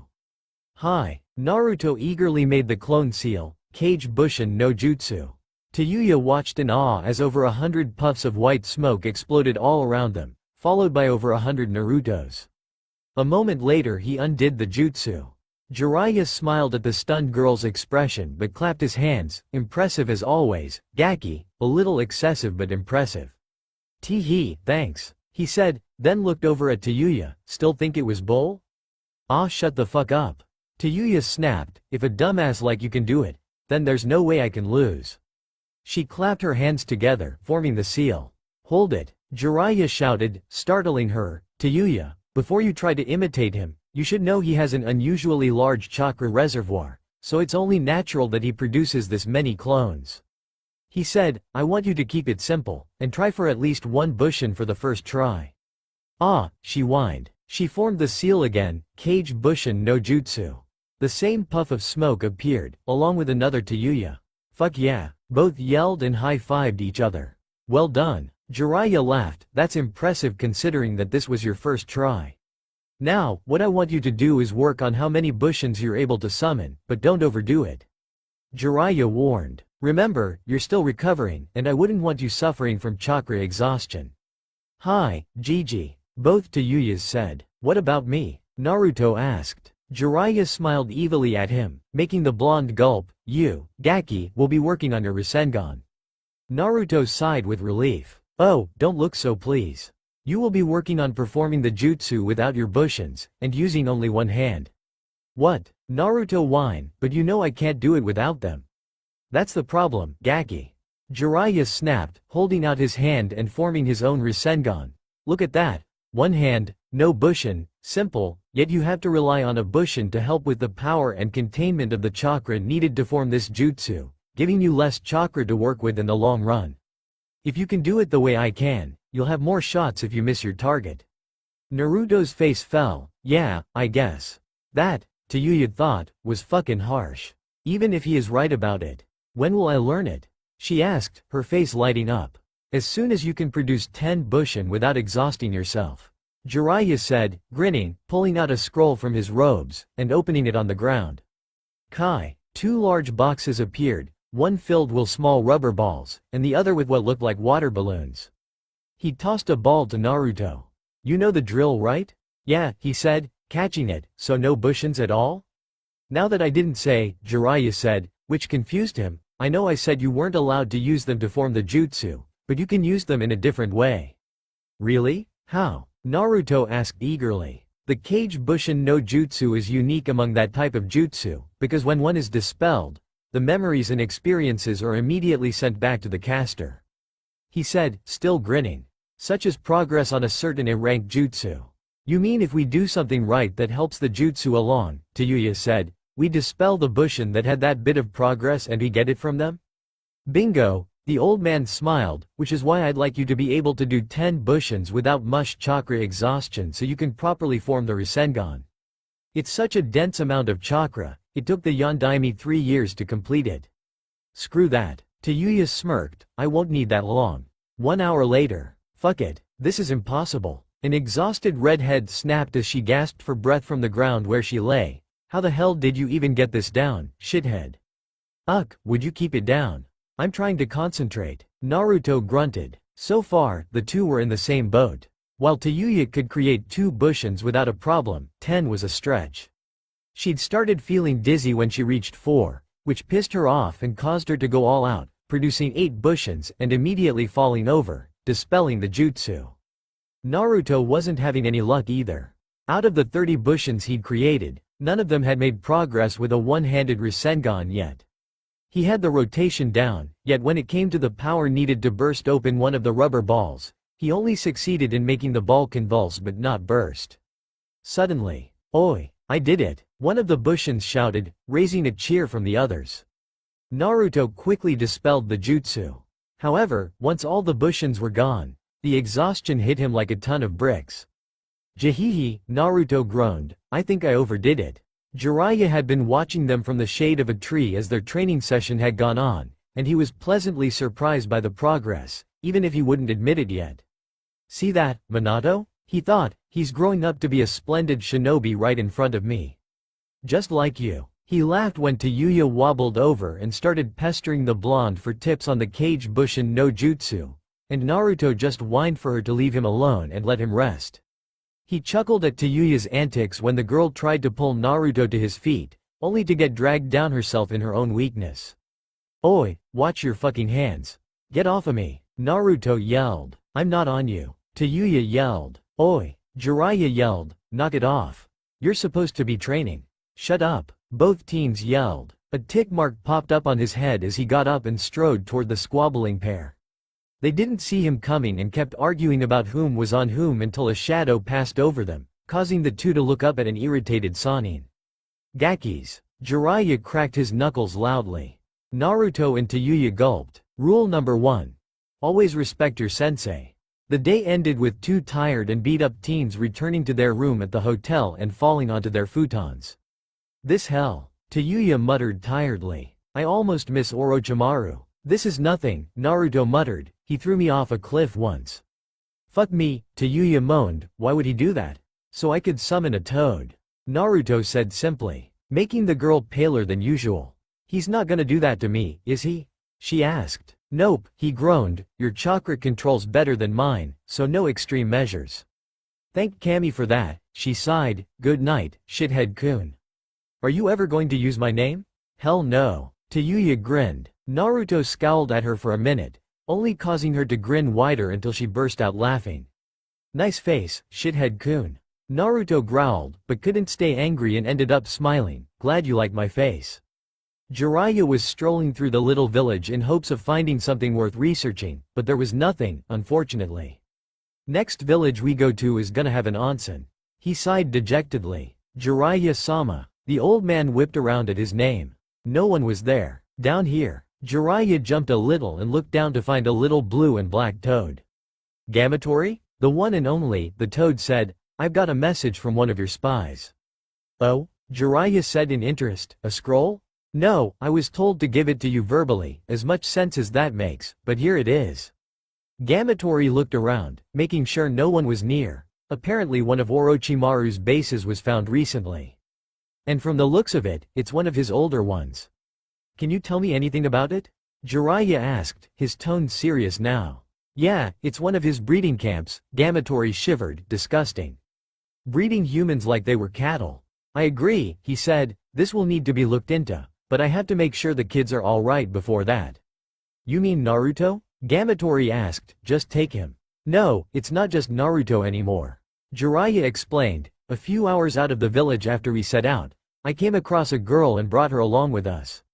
Turns out she was one of Orochimaru's Sound 4. Now she's got a score to settle with the old snake." "Ah, no wonder you want to go it alone," the toad said, nodding.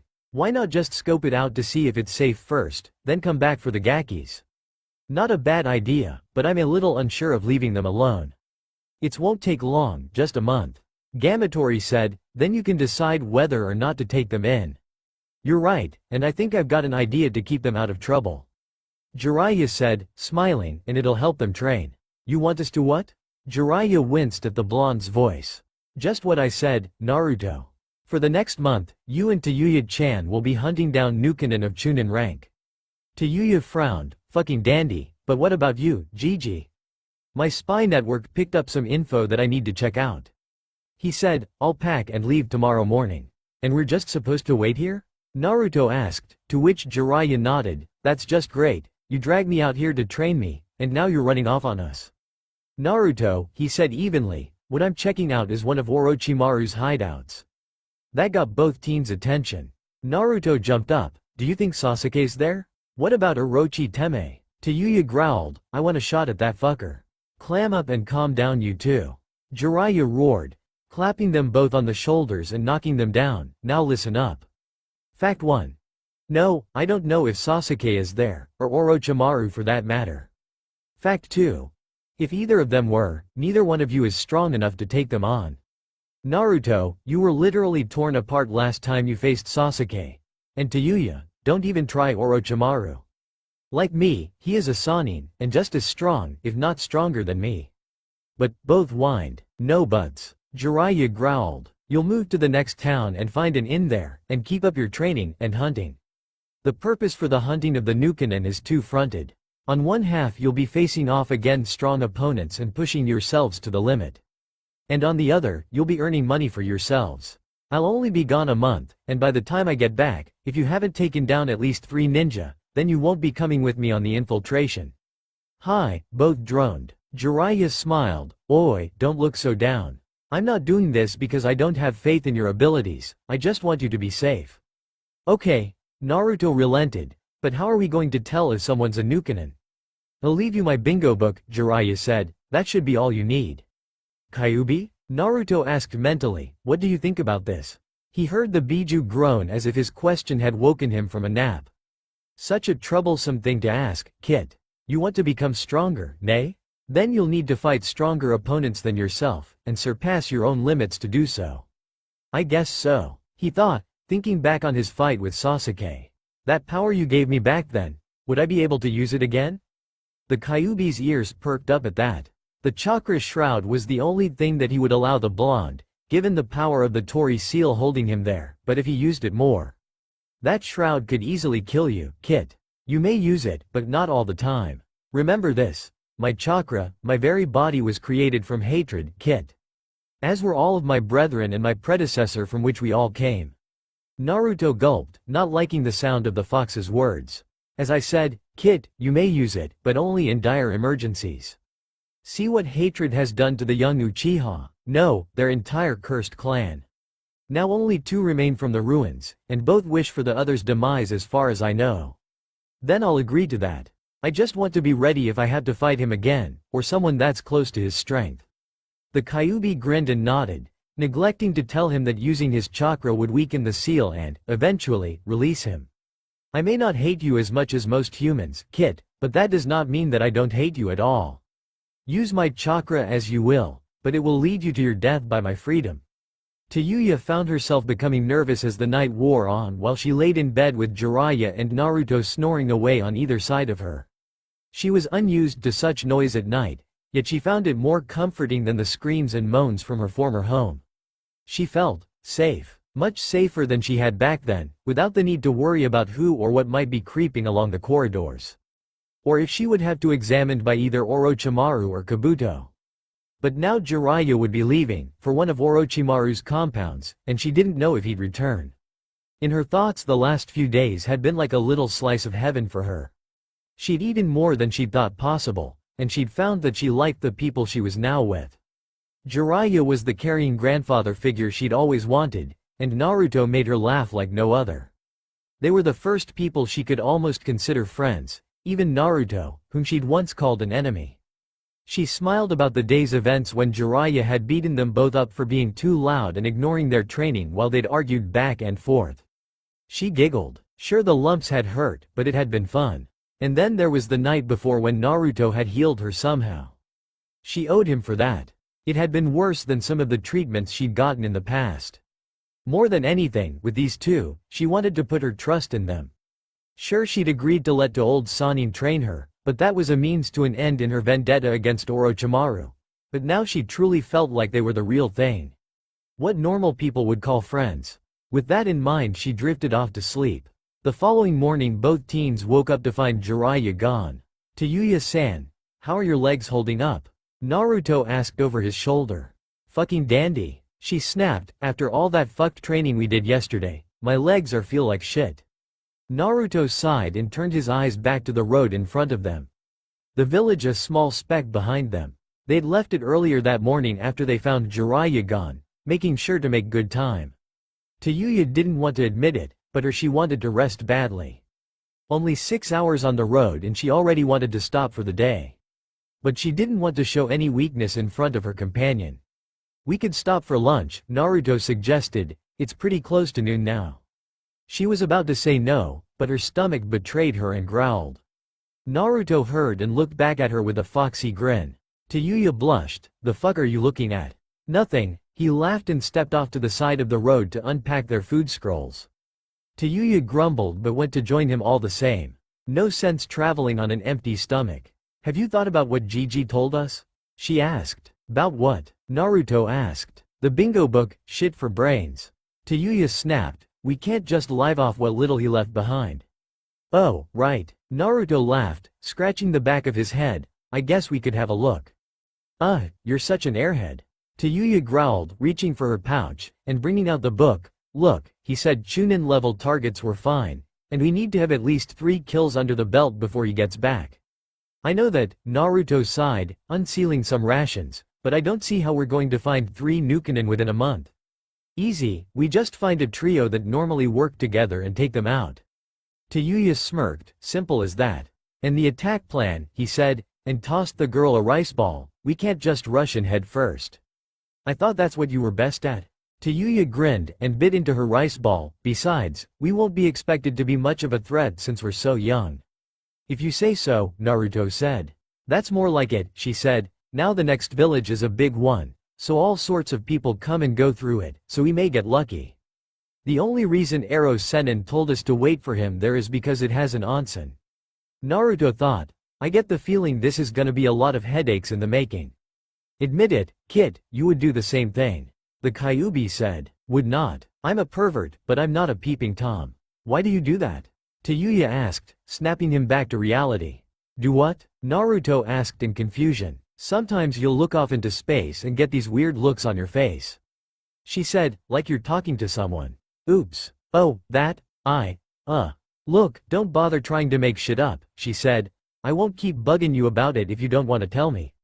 "Thanks," he said truthfully, then looked at the black book she was holding. "Are there any targets in there that hang out around here?" "Yeah, actually, there's a fucking ton," she snapped, flipping through the book. "But that's the good thing, isn't it?" "Give that thing here," Naruto said, and she handed it over. Just what I thought. These guys are all S-rank Nukenins." "Huh?" Tayuya scoffed. "You're full of shit." "Hell if I'm lying. Look here." Naruto pointed to one ninja in particular. "This guy's the most dangerous one out of the bunch. Look at all the crimes he has under his name." Tayuya paled. "And this is one of the Chunin we're supposed to go after?" "No, but they're probably teamed up with him since he's a Jonin-ranked ninja." Naruto said, "There's no way we could take him down. What if we take him by surprise?" She asked, "I mean, look at the bounty on this guy's head, Shithia-kun. If we take him down then Gigi will have to let us come along." Naruto narrowed his eyes at her. "Not gonna give up, are you?" Tayuya grinned. "Nope." Naruto sighed. "What did I do to deserve this?" "It's destiny, Kit. She's fated to be your loving mate." The fox cackled, making Naruto groan.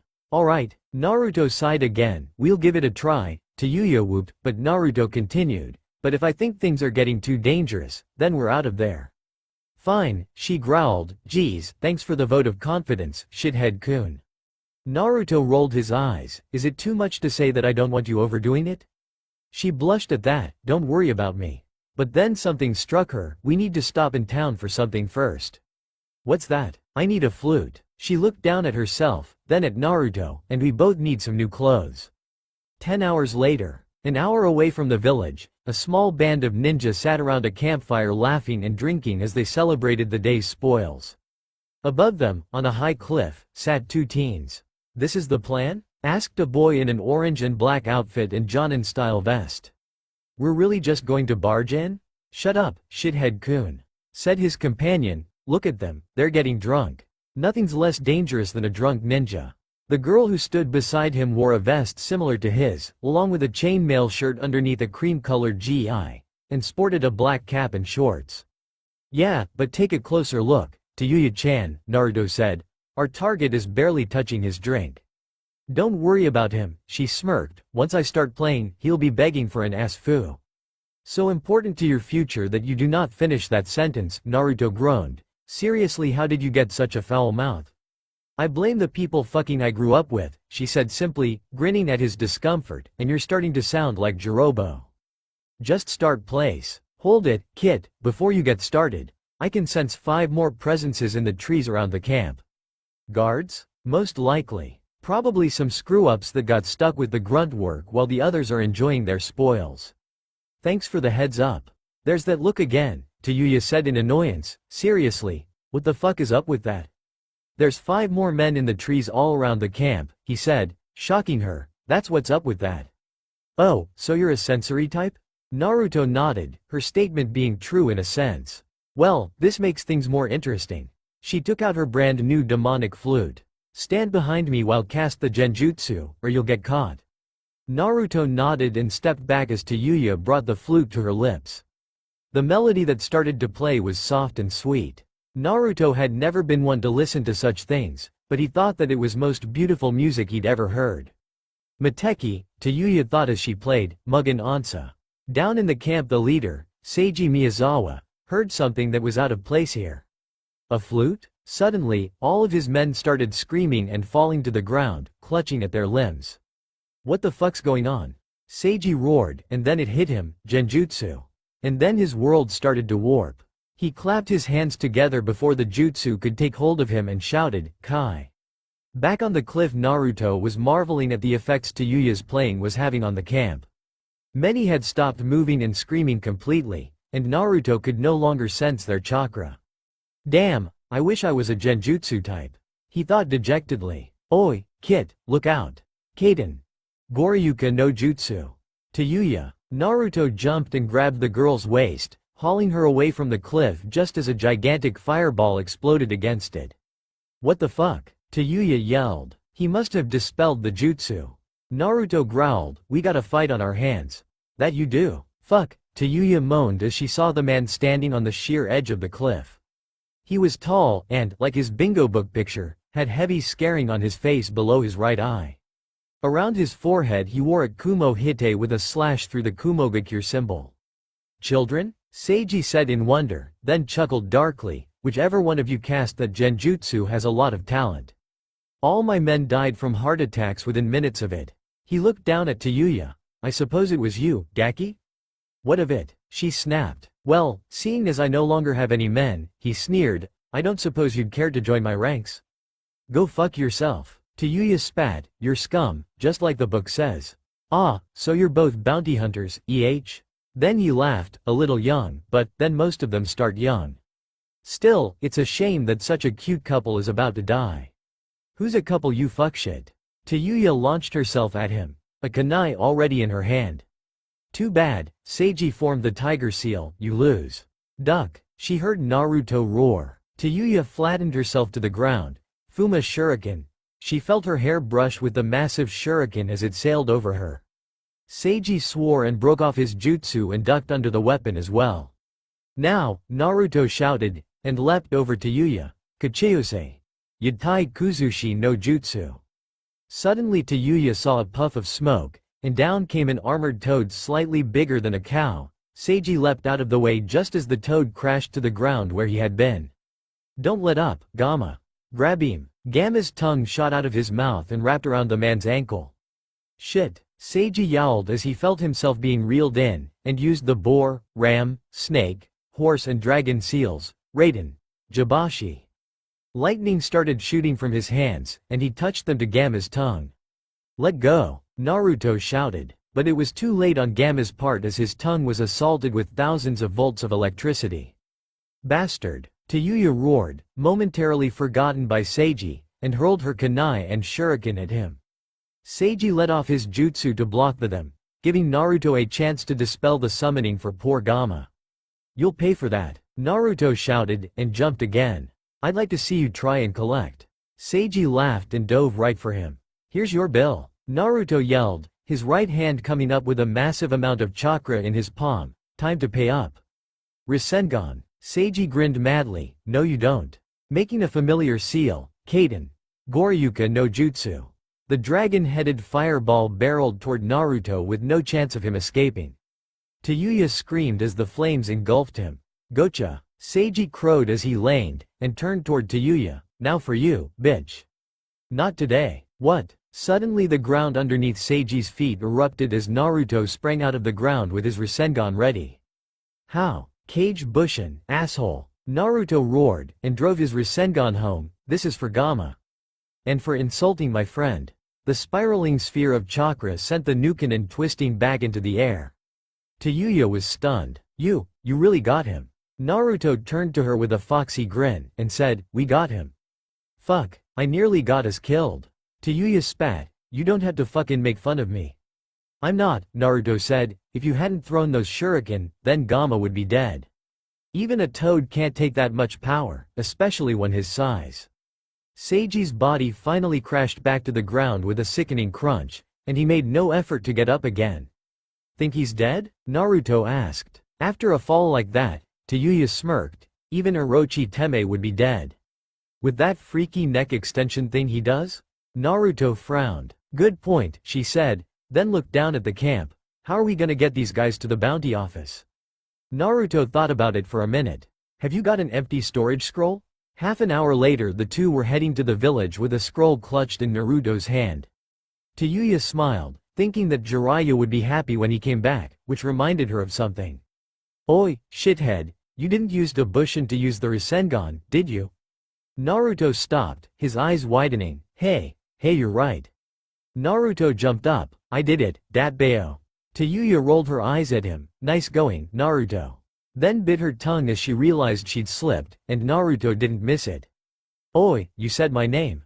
He was smiling widely. Tayuya growled and strode on ahead of him. Naruto was right behind her. Come on, say it again. It was just a slip. She yelled, you're still shithead. No, you called me Naruto, so you have to keep doing it. Naruto said happily, I mean, what friends call each other names like that? Tayuya turned and looked at him, so we're friends? Naruto smiled, yup. Tayuya turned away and kept walking, all the while hiding her grin. You know, while I was watching Sasuke before he came with us, I noticed he called you Dobi a lot. Naruto paled, now don't you start. Ah, but I think it's kinda cute, Dobi. Tayuya giggled, then ran ahead of him. Come on, Dobi, we have some bounties to collect. Naruto sighed. Why can't I keep my mouth shut? You never could. Kyuubi commented, but it's fine this way, isn't it? Naruto smiled. Yeah, Kyuubi, I guess you're right. He chased after her, thinking that this was going to be a better trip than he'd thought. In 2 weeks' time, Jiraiya found himself staring down at a familiar sight from the trees. All has to be underground, doesn't it, you snake? He muttered, and walked down the trunk slowly. There didn't seem to be anyone or anything around, but that didn't mean the base was abandoned. He bit his thumb on the way down, performing the Kachiyose no Jutsu as he reached the ground. 2 small toads appeared, normal-sized toads by any standards. Listen, you two, I need you to do some scouting for me. Both toads nodded, and hopped up onto his shoulder, as Jiraiya peeked around his tree. See that? That's one of Orochimaru's hideouts, and I need to know if anyone's in there or not. Can you do that for me? The toads croaked, and hopped away. Be careful. Jiraiya hissed after them. Hell, yeah, the 6 Tayuyas shouted, another one down.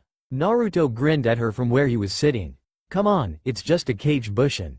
No it's fucking not. The real one snapped, it's my 6th Kage Bushin. My limit was 4, remember?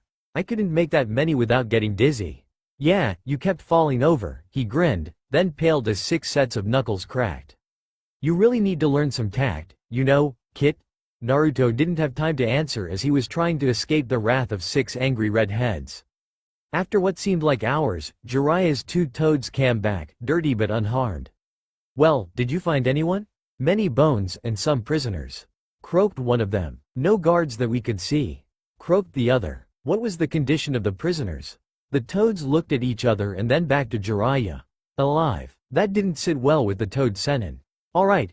You two go to my apprentice and his companion, and reverse summon them here. I want to check this thing out now, and I have a feeling that I'll need them. Roger. The two toads poofed away. After the afternoon of training, Naruto and Tayuya had collapsed in the area they were using. Tayuya's bushins had all dispelled on their own as the girl's chakra had run dry, while Naruto was recovering from a severe beating from 5 temperamental girls. Not only were his ears ringing from the rain of blows, but from the howling laughter of a certain orange fox inside his head at the boy's misfortune. You really need to learn how to deal with the vixens, Kit. The fox said, his laughter still booming throughout his mind. I can honestly say you're in worse shape than when the pink vixen gets through with you. Ah, shut up, you stupid furball. Naruto snapped, at least she increased her chakra reservoir again. She's getting stronger little by little. She certainly is. I'm still amazed at how fast she's gotten the Kage Bushin no Jutsu down. She had a fairly decent reserve already. Seriously, I thought she was gonna kill me this time though. She's almost as bad as Ba-chan. Muhahahaha. Comparing your mate to that buxom brute. Not a good idea. You keep calling her my mate, Naruto growled, but do you even believe that's possible with you inside me, fox? That hurt, Kit. He could feel the hurt in the fox's voice this time. You know I didn't choose this. Sorry, fox. I know you didn't. Come to think of it, why did you attack the village? I'll tell you later, Kit, but right now, I think your vixen is about to start up again. Time to run again. Oi, shithead. Tayuya groaned. Ah. Naruto jumped up, with a little help from his ability. No more, Tayuya-san. I give up. But the girl didn't look like she was going to hit him again. In fact, she still looked tired as she wobbled over to him. I'm not gonna fucking hit you, dumbass. Tayuya snapped, a blush rising to her face. I just wanted your help with something. He was surprised. Like what? A nap, she said. She grabbed him by the scruff of his vest. I could use a pillow. Naruto, and even the Kyuubi, was stunned as the redhead dragged him over to a tree. Oh oi, wait a minute, Naruto shouted, where did that come from? Tayuya knew how this looked, but she needed a boost in her chakra, and that's exactly what Naruto could provide, even if he didn't know it. Still, it was embarrassing, and she wished that the old man would let her tell him about his healing abilities. Just shut up, shithead-kun, I'm tired after all that running around. Then use the backpack you bought. Naruto whined, though he wasn't putting up much resistance. Just go with it, Kit. She probably wants the warmth. The fox reasoned. It's starting to get colder. You're softer, she said, causing the blonde to blush that would have made Hinata proud. Besides, it's getting cold out here. Naruto's sweat dropped as the fox laughed and said, told you so. Naruto. The two jumped as two toads popped out of a small puff of smoke. Kaichu, Ritsu? Naruto said, identifying the toads, what are you guys doing here? We're to reverse summon you to Jiraiya-sama immediately, the toad on the left, Ritsu, said. He wishes to investigate the compound of Orochimaru that was found, but believes he will need your help. Is Gigi alright? Tayuya asked worriedly. Why didn't he come back for us? It would have likely been too late for the survivors. Now please, Naruto-sama, Tayuya-sama, time is of the essence. Better go with them, Kit, this sounds serious. Alright, then, let's go. Naruto said, let's kick that snake's ass. Bang. Ouch. What the hell, Tayuya? He glared at the girl, nursing her reddening fist. As much as I'd fucking love to feed that snake his balls for breakfast, Naruto cringed. Covering that particular part of his anatomy, how the fuck does a reverse summon even work? Naruto smiled. Kaichu, Ritsu? Right away. The toads quickly hopped on both Tayuya and Naruto's shoulders. Tayuya looked worried. I get the feeling I'm gonna poof. Fucking puke. Jiraiya jumped, startled by the outburst as Tayuya and Naruto appeared beside him, with Tayuya hunched over. Naruto, however, was laughing his ass off. He shook his head and bopped him on the head to silence him. That's enough of that, Jiraiya said, then looked over at the girl. Tayuya-chan, you okay? She groaned, I don't ever wanna fucking do that again. My most sincere apologies, Tayuya-sama. Kaichu said, bowing to her from her shoulder. We didn't know it would cause motion sickness. Ritsu said, humbly. It didn't happen to me, Naruto said. Whoop-de-fucking-do. Tayuya snapped, getting to her feet. Now where's that sorry sob that left me under a tree? He's not here, Jiraiya said. Tayuya growled, then why are we? The toad sage groaned, Tayuya. I told you I didn't know whether or not he'd be here, but come on. There's still people down there and I need your help. Both of you. Great. Naruto yelled happily, oh yeah. We got our 3 Chunin and a Jonin. Jiraiya grinned, good work. Now let's see how you handle what could be down there. Tayuya peeked around the tree at the base. I know this place. What? Naruto asked. Really? Jiraiya said, looking down at the girl. I take it they weren't pleasant times? Tayuya bit her lip. No, they weren't. Jiraiya nodded. You can stay here if you don't want to go in? No, I'll be fine, she lied, then took out her new flute. Let's get in there. She strode toward the entrance with a purpose in her step. Naruto was about to follow her when the Kyuubi spoke to him. Kit, yeah? Don't let her go in there yet. There's something in there that doesn't feel human. A demon? Hold it to Yuya-san. Naruto called after her, stopping the girl in her tracks. She looked back at him in question. He shook his head in the direction of the compound. Over the past few weeks she'd come to know that meant danger. She walked back to him and the old man. Sense something? She asked, confusing the toad sage. What's she talking about? Naruto placed his hand over his stomach and pretended to scratch it. I'm a sensory type. Jiraiya caught the gesture and nodded. I can feel something down there, but it doesn't feel human. Now that he'd spoken with the fox, and gotten a feel for the place himself, he did feel something like the fox's demonic chakra, but not quite as powerful. Is it a curse mark? Jiraiya asked, and can you see if there's more than one? Kneel to the ground and place your hand on the soil. The fox instructed. You'll get a better feel for what you're looking for. And feel for more than one chakra signature. I can't always be the one to warn you, Dat Bayo. Naruto grinned in his mind at the fox for mocking him, and did as instructed, letting his chakra flow into the ground. As it expanded out beneath them, a cold feeling swept over him that had his tenant growling with bloodlust. Kit, this is worse than I thought. What is that? I've never felt so cold before. Not even in the land of snow. That, Kit, is true demon chakra. Unlike myself, and summon spirits, true demon chakra is what happens if a human fails to enter a sage form and lives. Normally, if no one's there to help, a human will die or petrify if the nature chakra takes over their system. You're losing me by the minute. Speak my language. By the tails of the Jubi. The fox roared. Look, remember what Sasuke's Sekakura looked like? That black mass of hatred? Yeah? Are you saying that's what a sage form is? Not quite. Normally sages like Jiraiya take years to practice gathering nature chakra from the environment from the spirits they have a contract with, like the toads. What Sasuke went through is more like a failed sage form, but still being alive after the change in form. It's not a demonic chakra, but it's dangerously close. So, what's down there, Kyuubi? Something I hope we do not meet. But if we do, you're the only one that could stop it, and that's using my power. The power of a Biju is far greater than that of a demon like this poor wretch. Naruto? Jiraiya said, shaking his shoulder. Naruto blinked and came out of his stupor. Find anything? Naruto looked up, focusing his eyes. Both Tayuya and Jiraiya were looking down at him with concern. We might have a problem. After explaining what he'd found out discreetly, the three of them now looked at the compound like a den of vipers. Jiraiya sighed. I knew he was doing research on natural chakra, but I didn't think he'd go this far. Naruto nodded. Yeah, but it's the only signature like that I could feel. The humans Kaichu and Ritsu found must not have the curse mark on them yet. Tayuya shivered, reaching up to touch her shoulder where her own mark had been once. Fuck me, this is wrong. I relied on that thing for so long, but if that's what it was doing to me. She felt a hand placed on her shoulder, covering her own. She looked up and Naruto, who was grinning at her. You didn't choose it, right? Tayuya shook her head. Then there's nothing to worry about anymore. Just that we need to stop that Orochi Teme once and for all. Jiraiya grinned at him as he comforted the girl.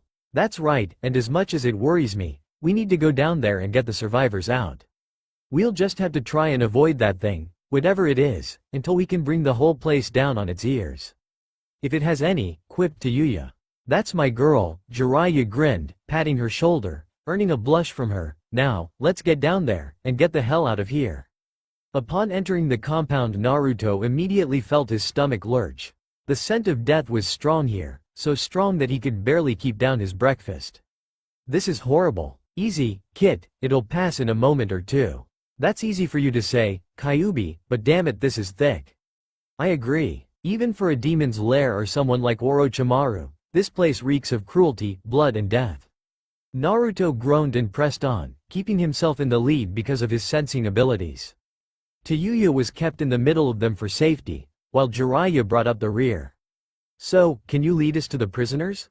Jiraiya asked. Naruto groaned, no directly, all I know is they're still farther ahead of us. And that thing you sensed? Tayuya asked, what about that? He shivered, it's right below them. He turned to Jiraiya, look, Arrow Sennin, I may have to go overboard if that thing comes after us. Jiraiya nodded, I understand, just don't strain yourself. Tayuya looked back and forth between the two, but shrugged it off. She knew the blonde was holding something back. Probably something to do with his bloodline trait, she thought, and let it go as they continued. I think I can help in finding them, she said, catching their attention. The old snake usually kept a records room near the entrances, and this one is no different. It's just up ahead. Does that include a map of the compound? Jiraiya asked. Hell yeah, she smiled, we'd be able to find them in no time, Gigi. Naruto grinned, then lead on, Tayuya-chan. A vein popped up on her head. What was that, shithead? Naruto gulped. I mean, please lead the way, Tayuya-sama. Tayuya grinned and strode past him with a little extra sway in her hips that Naruto, sadly, didn't notice, and of course, Jiraiya did. I have really gotta teach this Gaki about women. He sighed, following after the two children. Tayuya lead them flawlessly to the records room, a dusty room that hadn't been used in what looked like years to them. Dust and decay covered most of the scrolls and tombs that lined the walls. The map they were searching for was pinned to a wall close to the door. Naruto took interest in a scroll that was lying loose on the shelf, barely hanging over the edge. When he pulled the scroll from the shelf, an avalanche of dust that had been the other scrolls fell onto him. Naruto hacked, coughed and sneezed, much to Tayuya's amusement.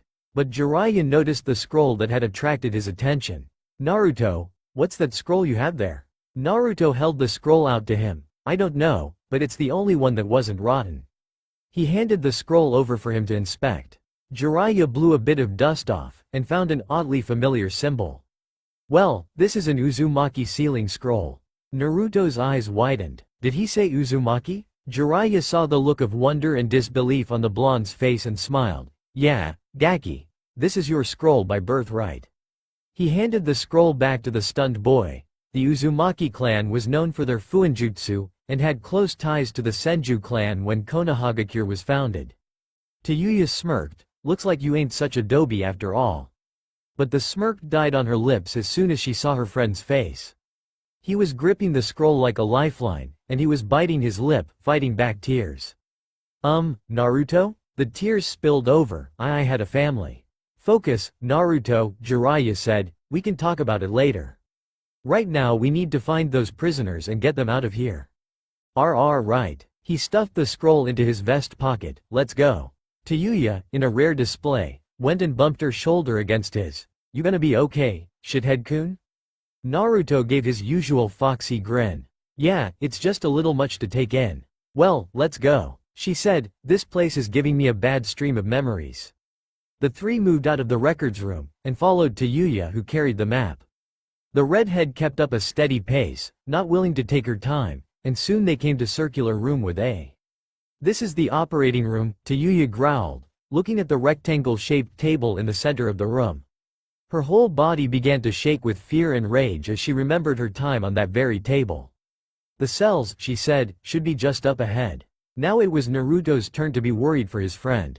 But he knew what to do for it. Oi, Arrow Sennin. Let's blow this place to hell when we're done, okay? Jiraiya smiled. You bet, I've got enough exploding seals for the job. Tayuya looked back at them, a small smile playing across her face.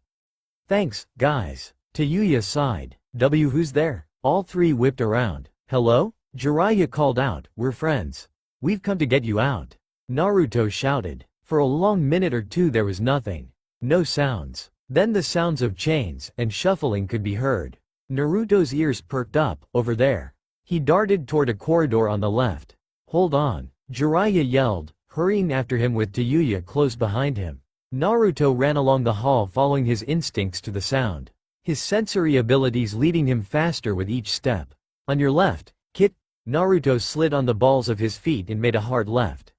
Where are you? Naruto yelled. Here. An arm seemed to shoot out of the wall in front of him. Help us.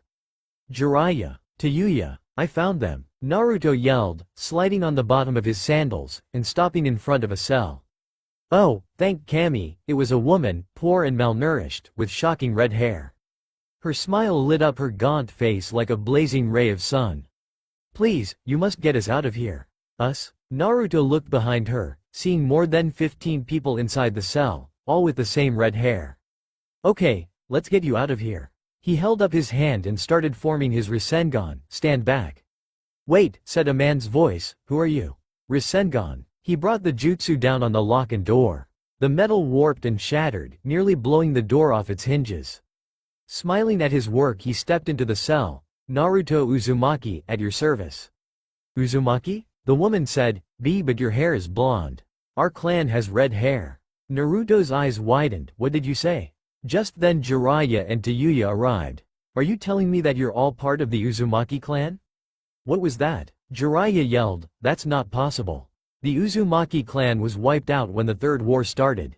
The man that had spoken stepped forward. That is true. He smiled sadly, but some of our clansmen escaped the destruction.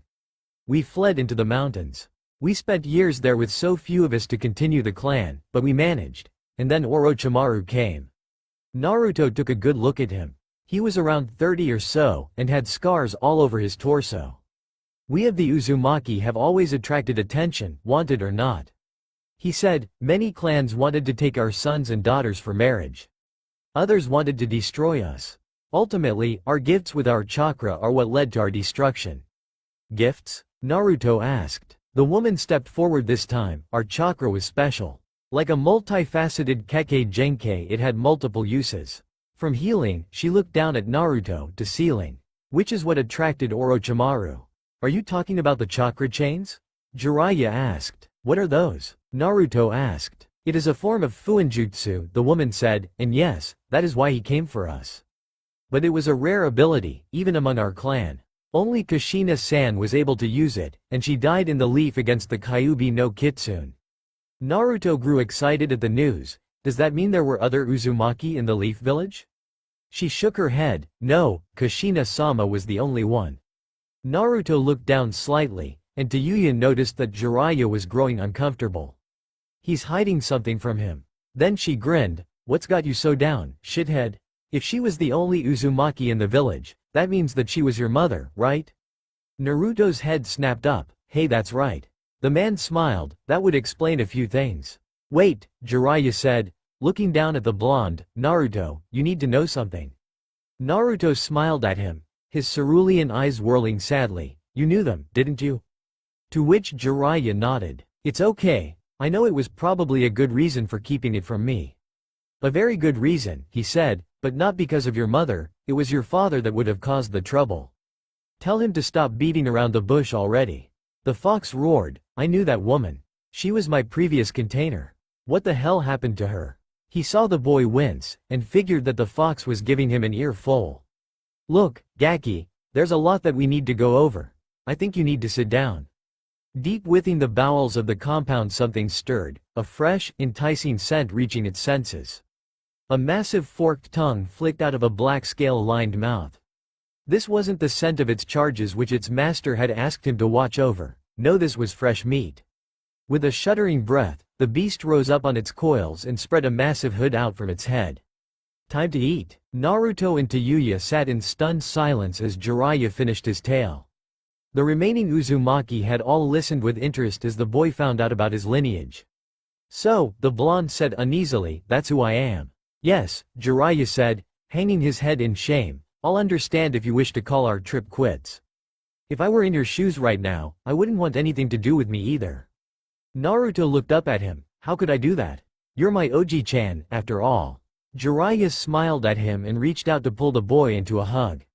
Tayuya watched on, looking slightly jealous. Naruto noticed this, and pulled her into their embrace. Don't think I'd leave you out, Nei-san. She couldn't hide the blush that rose to her face when he said that, but returned the hug all the same. Jiraiya chuckled. This is some family we have, nay? An old pervert, a blonde loudmouth, and a little habanero. He smiled at both of them. I wouldn't have any other way. The woman, Shizuku, coughed. I'm sorry to break this up, but there are others in need of releasing. Right, sorry, Jiraiya grinned, standing up. Where and who are they? Many are Uzumaki children, the man, Akira as he'd called himself, said, but there is one other further in. Orochimaru has had him locked away for some time. Yes, he was brought in as a boy around 3, Shizuku said. I believe he might be an Uchiha, given how much time Orochimaru put into him. An Uchiha? Tayuya frowned, then why did he want Sasuke? Saiga's eyes never activated his family's Kekkei Genkei, Akira said, so he was of no use to Orochimaru, and was locked away after trying to escape. He gets less food than we do from our jailer. Jiraiya turned to him. Could you tell us about your jailer? When we came here, Naruto sensed something below you. But he said it wasn't human. Akira nodded. That would be Yamato no Orochi, as he is so called. He shook his head sadly. He was once one of Out clan members, but once Orochimaru got through with him and cast the curse mark on him, nothing of his humanity was left. All he does now is feed us when it is time, and then goes back down to his own cell to wait. Jiraiya stroked his chin in thought. So, it really is a demon beast? He looked back to the people in the cell. What does he look like? What has he become? As his name states, he is a giant snake, now. Shizuku said, he is as cold and heartless as the one that made him this way. Can he eat killed? Jiraiya asked. I can't very well let a creature like that roam free. Akira nodded. He is as vulnerable as any other. Cold and heat seem to affect him the most, though. The colder it is for him, the slower he becomes, but the warmer his body is, then the fast he can move. I see. The old sage reached into his robes. All right, Naruto, Tayuya, go gather up all the children and bring them here. We're going to seal them into a scroll and send them to Tsunade. What? The shout came from all of them, and echoed off the walls all throughout the compound. Quiet, we don't want that snake beast coming for us. Jiraiya yelled, I know it's a little strange, but I've had to do this before, and no harm has ever come to anyone. And the little ones? Shizuku asked. Will be sealed with you. He said, producing a scroll, and infusing it with chakra so it would enlarge, but I will not be leaving you all here to rot. Naruto, you two hurry up and get the children. Right, forming his favoritai hand seal, Kage Bushin no Jutsu. 5 more Narutos popped into existence. Wait for me. Tayuya yelled, then performed the same seal, leading to 4 Bushins. Jiraiya smiled, impressed by her progress. Those are special ones you have there, Akira said, and what's more, he chuckled, they make a nice pair. They do, don't they? Jiraiya smirked, she's got the same temper Kushina did when she was that age. Ack, get the hell off me you damned brat. Tayuya yowled, I'm not a horse. Naruto had to bite back a laugh as Tayuya turned out to be popular with children when 2 or 3 start clinging to her. Nate-chan, I want my Ka-san. Whined a little boy. We're taking you to them now, Naruto assured them all, then you'll be taking you a new home, with nice people to help you. No more bad stuff? A little girl that had taken a liking to him asked. Naruto nodded, hi, no more bad stuff. Oi, what's going on out there? A boy's voice yelled, Orochimaru, is that you? Nope, Naruto yelled, this is Naruto Uzumaki. Another Uzukaki? Great, more racket. Tayuya growled, hey, shut the fuck up. Many of the children giggled at her, but were soon shooed away by her and Naruto's Bushins. We're here to rescue you. Yeah, right, the boy yelled, I'll believe that when Fangface stops being a pedo. It's true, Naruto yelled back, going up to the bars of the cell, are you Saiga Uchiha? Yeah, he said, what of it? Naruto quickly formed another Rasengan and blasted the door off its hinges. We're here to take you home to Konohagakure. 5 minutes after they'd left, Naruto and Tayuya returned with at least 10 children and their Bushins. Jiraiya smiled as the parents of the children scooped them up in their arms in joy. The little girl that had clung to Naruto was taken by Shizuku, who kissed her face all over. Naruto smiled at that, then dispelled the jutsu as the original came in with Tayuya carrying a weak and malnourished teenager a little older than themselves. Siaga, Akira cried, thank goodness. Ohayu, he raised his hand in greeting. Is that everyone? Jiraiya asked. Naruto and Tayuya nodded. Alright, he tossed out the scroll, rolling it open. Everyone step into the scroll, please, and we'll get you out of here in no time. Saiga looked at the man like he was crazy, but watched as the Uzumakis stepped into the ceiling matrix. Jiraiya made a few hand signs and activated the scroll. Soon all of them were inside the scroll, with the exception of Saiga. You're next, Gaki, Jiraiya said, motioning for the Uchiha to step up. He grumbled but stepped onto the scroll as well, and he too was drawn in when the old Sennin activated the scroll. Okay, that's that, Jiraiya said, then bit down on his thumb. Kachiyose no jutsu. Gamma appeared out of the smoke with his usual silent salute to Jiraiya. Good to see you, too, friend. Jiraiya showed him the scroll. I need you to get this to the Hokage as soon as possible, and have her open it immediately. It contains members of the Uzumaki clan, and one Uchiha clan member. Gamma's large eyes widened, but wrapped his tongue around the scroll and poofed away immediately. Now, Jiraiya grinned. Let's blow this place to hell. I think not. Naruto jumped back at the roar as the floor beneath them erupted as a large black body shot out of the ground.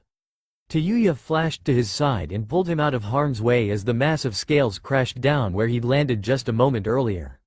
Shit, Jiraiya growled, that's got to be Yamato no Orochi. None other, intruder, the massive snake hissed. Now you shall feel my hunger. The head of the demon snapped around, it maw open, and spat a green spray at the old toad Sennin. He ducked down as the spray hit the wall with a hiss. Not today, monster. Jiraiya yelled, then clapped his hands together, Hari Jigoku. His long mane of hair spiked and hardened like spines, then shot out, embedding themselves into the snake's scales. Naruto. Jiraiya yelled, use it. Naruto looked back at the old man, then at Tayuya, who now knew many things about him, except this. She looked right back at him, then took out her flute. Whatever it is you have to fucking do, then do it. She said, just fucking do it.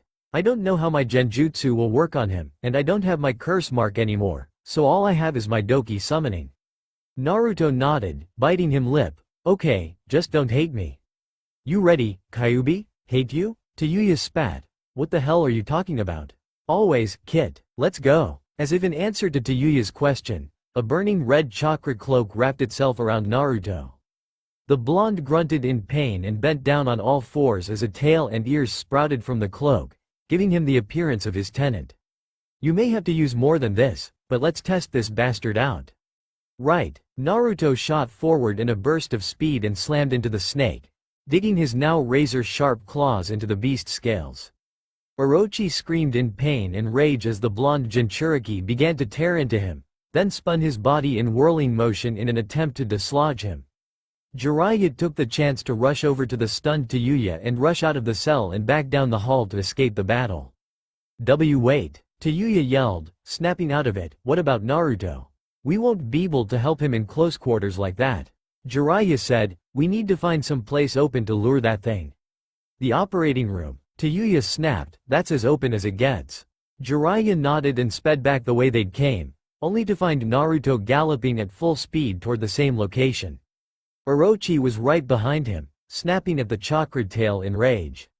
What the hell is that? Tayuya asked, that chakra? That, my dear, Jiraiya said, is his great secret. He is the Nine Tails Jinchuriki. You mean? She looked down the way he'd gone and heard the terrible sounds of both of them fighting. Oh Kami, how could he be a demon?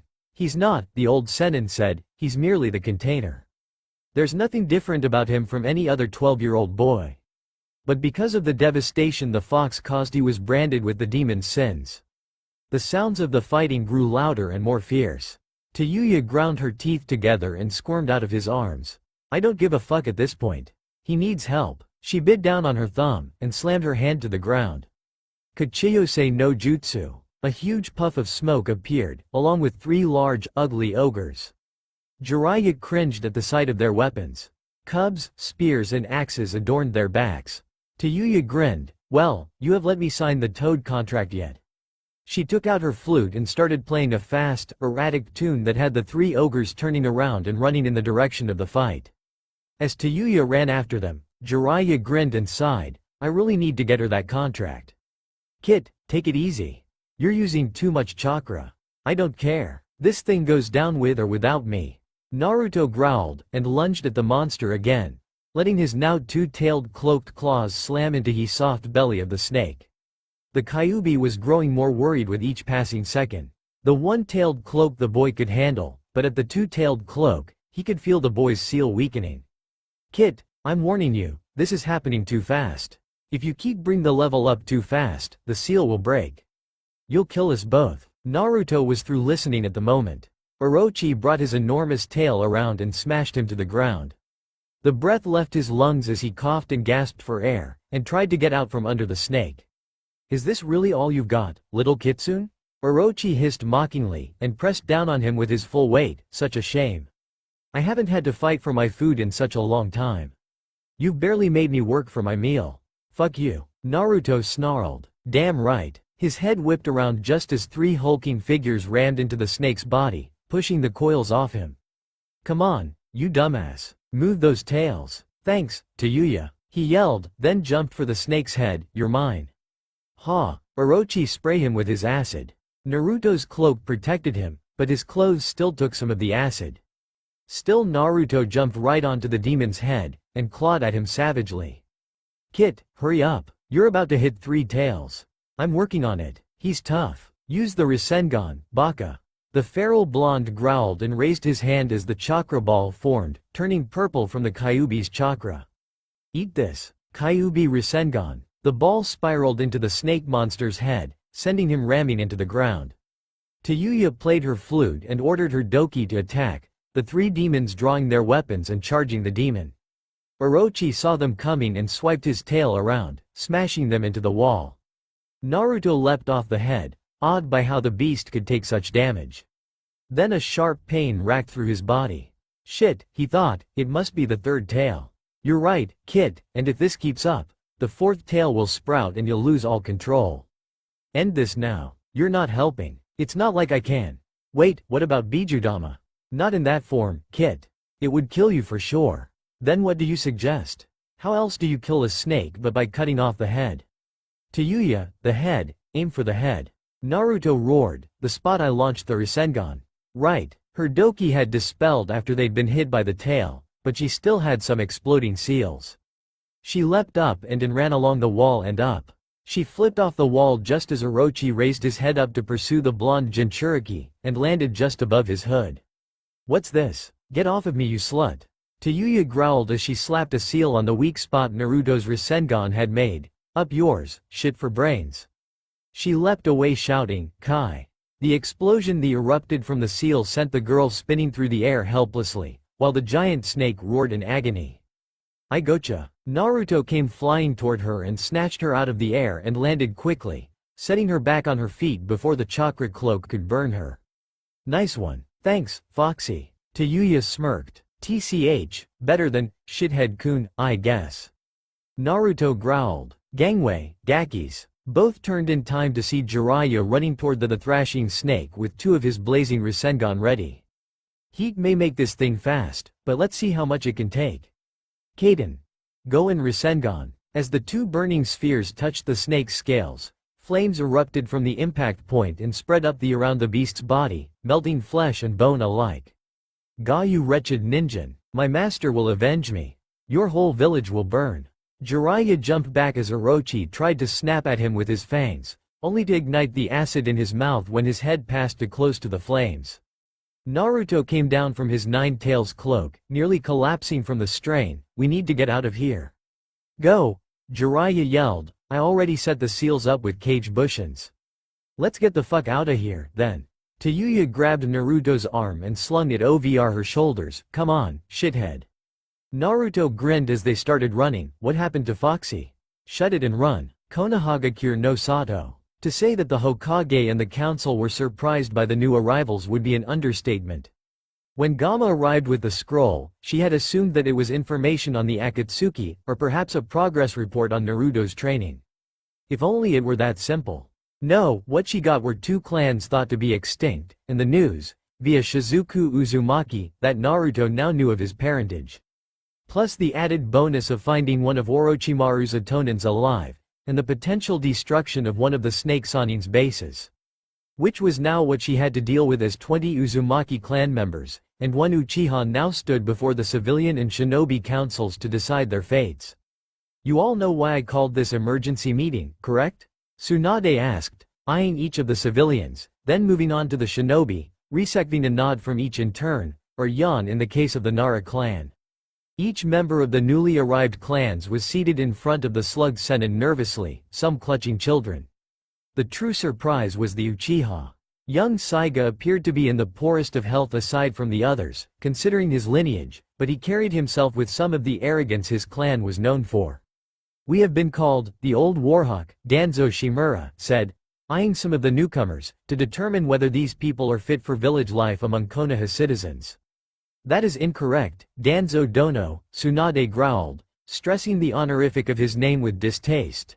Earning a slight glare from the civilian council members, we are here to discuss the potential that these few Uzumaki, and the one Uchiha, can do for this village should the shinobi council vote in their favor. Hiyashi Hyuga took an interest in the red-haired clan almost immediately. I find this to be acceptable. This caused everyone in the room to turn to him for an explanation. If I remember correctly, the Uzumaki were masters of Fuinjutsu, and many were born Kenjutsu masters. In terms of military strength, I will go ahead and cast my vote in restoring their clan when you call for it. This is where I stand. Tsunade was slightly taken aback by the normally stoic Hyuga clan head. That is very forward of you, Hyuga Dono. Will the council please take note of the Hyuga clan's vote? Noted, Kaharu and Homura said in unison. It is indeed rare that you take an interest in new clans like this, Hyuga-sama. Kaharu said, would you care to explain? If it would please the council? Hiyashi said, nodding toward Tsunade. Please, proceed, she said, I value your wisdom. As you wish, he said, nodding once more. As you all know, it was an Uzumaki Fuinjutsu that sealed away the Kyuubi. This earned a few frowns all around the room. And since the destruction of Uzushiogakure, it has been a sad thing that those particular seals have been lost with its people. Danzo nodded, that is true, Hyuga-sama. But what proof do we have that these poor people have these jutsu? Akira stood from his seat. Permission to address the council, Hokage-sama? Granted, Akira-san. She nodded. Thank you. He turned and looked around the room, finally facing Danzo. We were hated, loved, and feared for the jutsu you think we do not have, Shimura-sama, and now I assure you that we do possess it. It was for these very seals that Orochimaru attacked and imprisoned my people. And for our abilities with our chakra. So you do have knowledge of these seals? Hyuga asked in what anyone would call delight if they knew the man well enough. We do, Akira said, smiling at the man, and I would like to take this opportunity to extend my thanks to the entirety of the Hyuga clan for their support. He bowed to him low at the waist. We also have some among us that possess healing abilities with our chakra, but unfortunately, the chakra chains that Orochimaru and many others coveted, has died with Kushina-sama, and they do not live on in her son. Son? One of the civilian council members asked in shock. I knew this woman, and I had no idea she even had a son. Tsunade braced herself for the shit storm that was about to hit as Akira continued. She does, he said, though he is only half Uzumaki, he has her face, and his father's eyes and hair. Who do you speak of? A woman asked. I speak of Naruto Namikaze, who helped us to escape. As expected, there was nothing but quiet, for about 2 seconds, and then the council room erupted in shouts of anger and outrage at the demon brat's name. Even Saiga looked stunned by all of this, not knowing why the boy seemed so hated. Tsunade let them have a moment, then rose from her chair and slammed her fist down onto her desk, breaking the unfortunate piece of furniture in half. I demand that there be order right this minute. As soon as it broke out, the room grew quiet once again. Tsunade smirked and kicked the desk aside.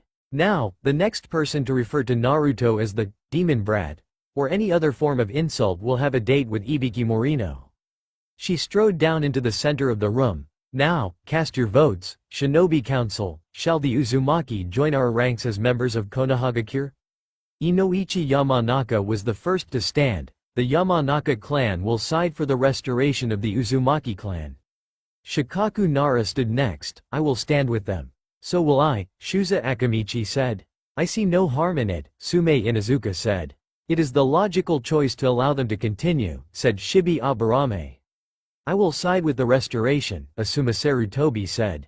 Tsunade smiled, as Hyuga-sama has already cast his vote, the poll is unanimous. She turned to Akira. Akira Uzumaki, you and your clan are now part of the shinobi clans of Konoha. My thanks to you all. Akira bowed, then sat back down. Now on to the young Uchiha, she said, turning to Saiga. It is my understanding that you've been under Orochimaru for some time, is that true? It is, unfortunately. He said, he kept me in hopes of me developing the Sharingan, but they never did, so he locked me up. Were any experiments carried out? She asked. Many, from blood to bone work. Saiga shivered. I hope I never have to see that man again. You won't have to. She smiled. Do you wish to establish your clan once more?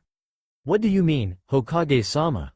Saiga asked. I thought my clan was already here in the village. Hiyashi spoke up, though it is regrettable. The Uchiha were wiped out by one of their own 6 years ago. And the last 2 surviving members, aside from yourself, have gone AWOL from the village. Saiga looked devastated. All of them? All the council nodded to the boy's question. Saigo hung his head sadly, and here I was hoping to see my mother again. He looked back up at Tsunade. I wish to re-establish my clan, Kikii Genkai or not. Votes? Tsunade looked all around the room. No one voted against him. Well, it would seem that the village has a few new clans, she said happily, which brings us to the issue of the Namikaze clan. To speak of that demon as part of the Fourth's clan is blasphemous to his memory, one of the civilians said, the same man as before, to say that he is the Fourth's son is heresy.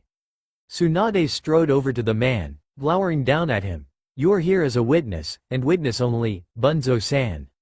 Any and all matters concerning a shinobi is my business and the business of the shinobi council. And, Hiyashi put in, there is proof that Naruto is indeed a Namikaze by blood and by birth. Hiruzen kept the marriage a secret so that his enemies would try to abduct his wife, or her unborn child later on. My wife and Kushina were dear friends, and she knew of their marriage, and their impending parenthood. Danzo stood. May I suggest to the Shinobi Council that Naruto be named head of the Namikaze clan upon his return to the village? Seconded, Hiyashi said happily. I vote yes, Shikaku said in a bored tone. My son speaks highly of him. So does mine, Shusa said, and I knew about their marriage as well. I see no reason that he should not have his heritage. The rest of the Shinobi Council all voted for the reinstatement of the Namikaze. Tsunade narrowed her eyes at Danzo, wondering why he'd suggested such a thing when he was a civilian shinobi on the civilian council. The vote is cast, she sighed, but not unhappy with the turn of events. Upon his return, Naruto Namikaze will be named head of his clan. Splendid, Danzo said. Then I suggest that the Clan Restoration Act be set in motion for the Uchiha and Namikaze clans immediately. Wa-Chu, catching a cold, Kit? Kyuubi asked in concern. You may have been weakened after that fight today. Nah, I think someone's just talking about me. Naruto sniffed, rubbing his nose. Someday, huh? It certainly was. You nearly had me worried with the use of the cloak. Kyuubi chuckled. You almost went over the limit. Didn't have much of a choice. But we got the job done at least. No harm done. The Kyuubi sighed. Kit, we need to talk about that. Oh, what's wrong? Nothing, yet, Kit, and that's what I want to tell you about. If you keep using my power the way you are, even in small amounts, you will kill yourself, and I will be released. Naruto was a little stunned hearing this. Why are you telling me this? Wouldn't it make more sense for you to keep that to yourself? Again the fox sighed, this time in shame. I know it doesn't make sense, but the only explanation I can give is. Well, I've grown fond of you, Kit. Come again? Naruto sat up in his sleeping bag. You once threatened to rip me to shreds, and now you're saying you like me? Oh, shut up. Trust me, if I didn't like you, I'd still go through with my little plan about the next spring, but you're actually a late bloomer for that to work. Gay, just what were you planning to do to me, Kyuubi? Spring is the fox's mating season, Kit. If I had gone through with it, you and the vixen would be joined at the hip, in more ways than one. Oh, Cammy, please don't. Pay attention. I told you, you're a late bloomer, so I'll hold it back until we get back to the village. And before you ask why I can hold it back forever, it's too powerful an urge for me to do that. My chakra will spike within the next 3 years, and when it does, either you find yourself a mate, or spend the day locked up so you won't attack the first vixen to cross your path. So there's no avoiding it? He felt the fox shake his head. Okay, so I guess I need to lock my doors when that time comes. Thanks for the warning, Kyuubi. The Kyuubi grumbled something. About that, Kit. My name isn't Kyuubi, it's Kurama. Naruto smiled. Nice to meet you, Kurama. Oi, shithead, Tayuya moaned. Keep it down, I'm trying to sleep. They're late, growled an irritated Tsunade. Sakura Haruno felt the same irritation. This almost as bad a waiting for Kakashi-sensei. The pinkette growled, an almost perfect imitation of her Shishio. I wonder what Jiraiya-sama managed to teach him. Hopefully something useful, the blonde woman said, cracking her knuckles, but so help me, if he taught that boy anything perverted. She let the threat hang in the air. The two genin guards at the gates looked nervous. Sakura giggled, I'm sure that he's done right by Naruto. I mean, look at what's been done for the village already. Tsunade smiled and nodded. It was true, since the re-establishment of the Uchiha clan, things had improved for the young blonde's reputation. Saiga proved to be an invaluable asset to the village, even without his Sharingan. He was an excellent shinobi, and now his clan was well on its way to being restored. When Danzo had suggested the CRA, Tsunade had nearly sent the man flying, but Saiga had seen reason in the idea, but had made it clear that he would be the one choosing his wives, and not the council. As for the suggestion of Naruto going through the act, the clans had put that on hold, seeing as the boy in question would be returning to the village for some time. Unfortunately for him, Danzo had already composed a list of young shinobi women that showed interest in the Namikaze clan. When Sakura had heard the news of the act being forced, she'd almost broken the doors down in her attempts to get to the bandaged man. As for Uzumaki clan, they had done well for themselves. Many of the seals they had brought to the village served greater purposes. Training weights were no longer used for young genin, as the Uzumaki gravity seals were easily applied, and easy for the young shinobi to use. Shishio, are you worried about what Naruto will say about the CRA? Sakura asked. I mean, knowing him, he's liable to pitch a fit if it's forced on him. Oh, I doubt that the council would risk upsetting the last surviving member of the Namikaze clan.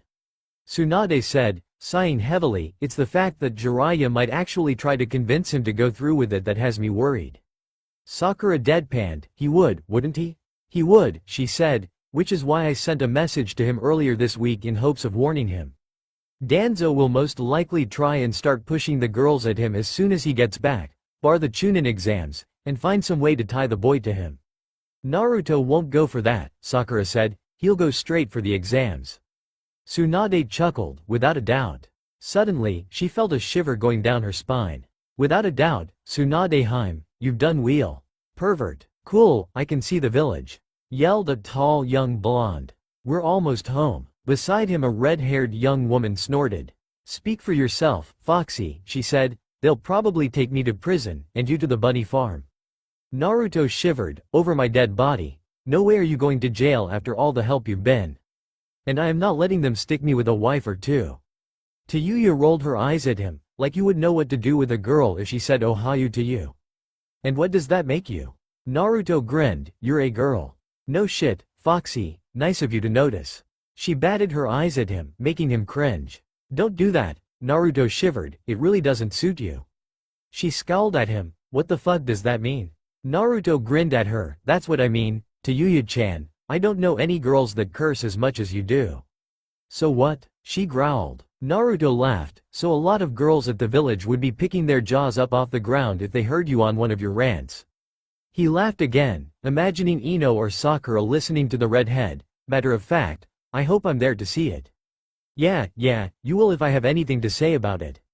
She said, wonder what happened to Gigi.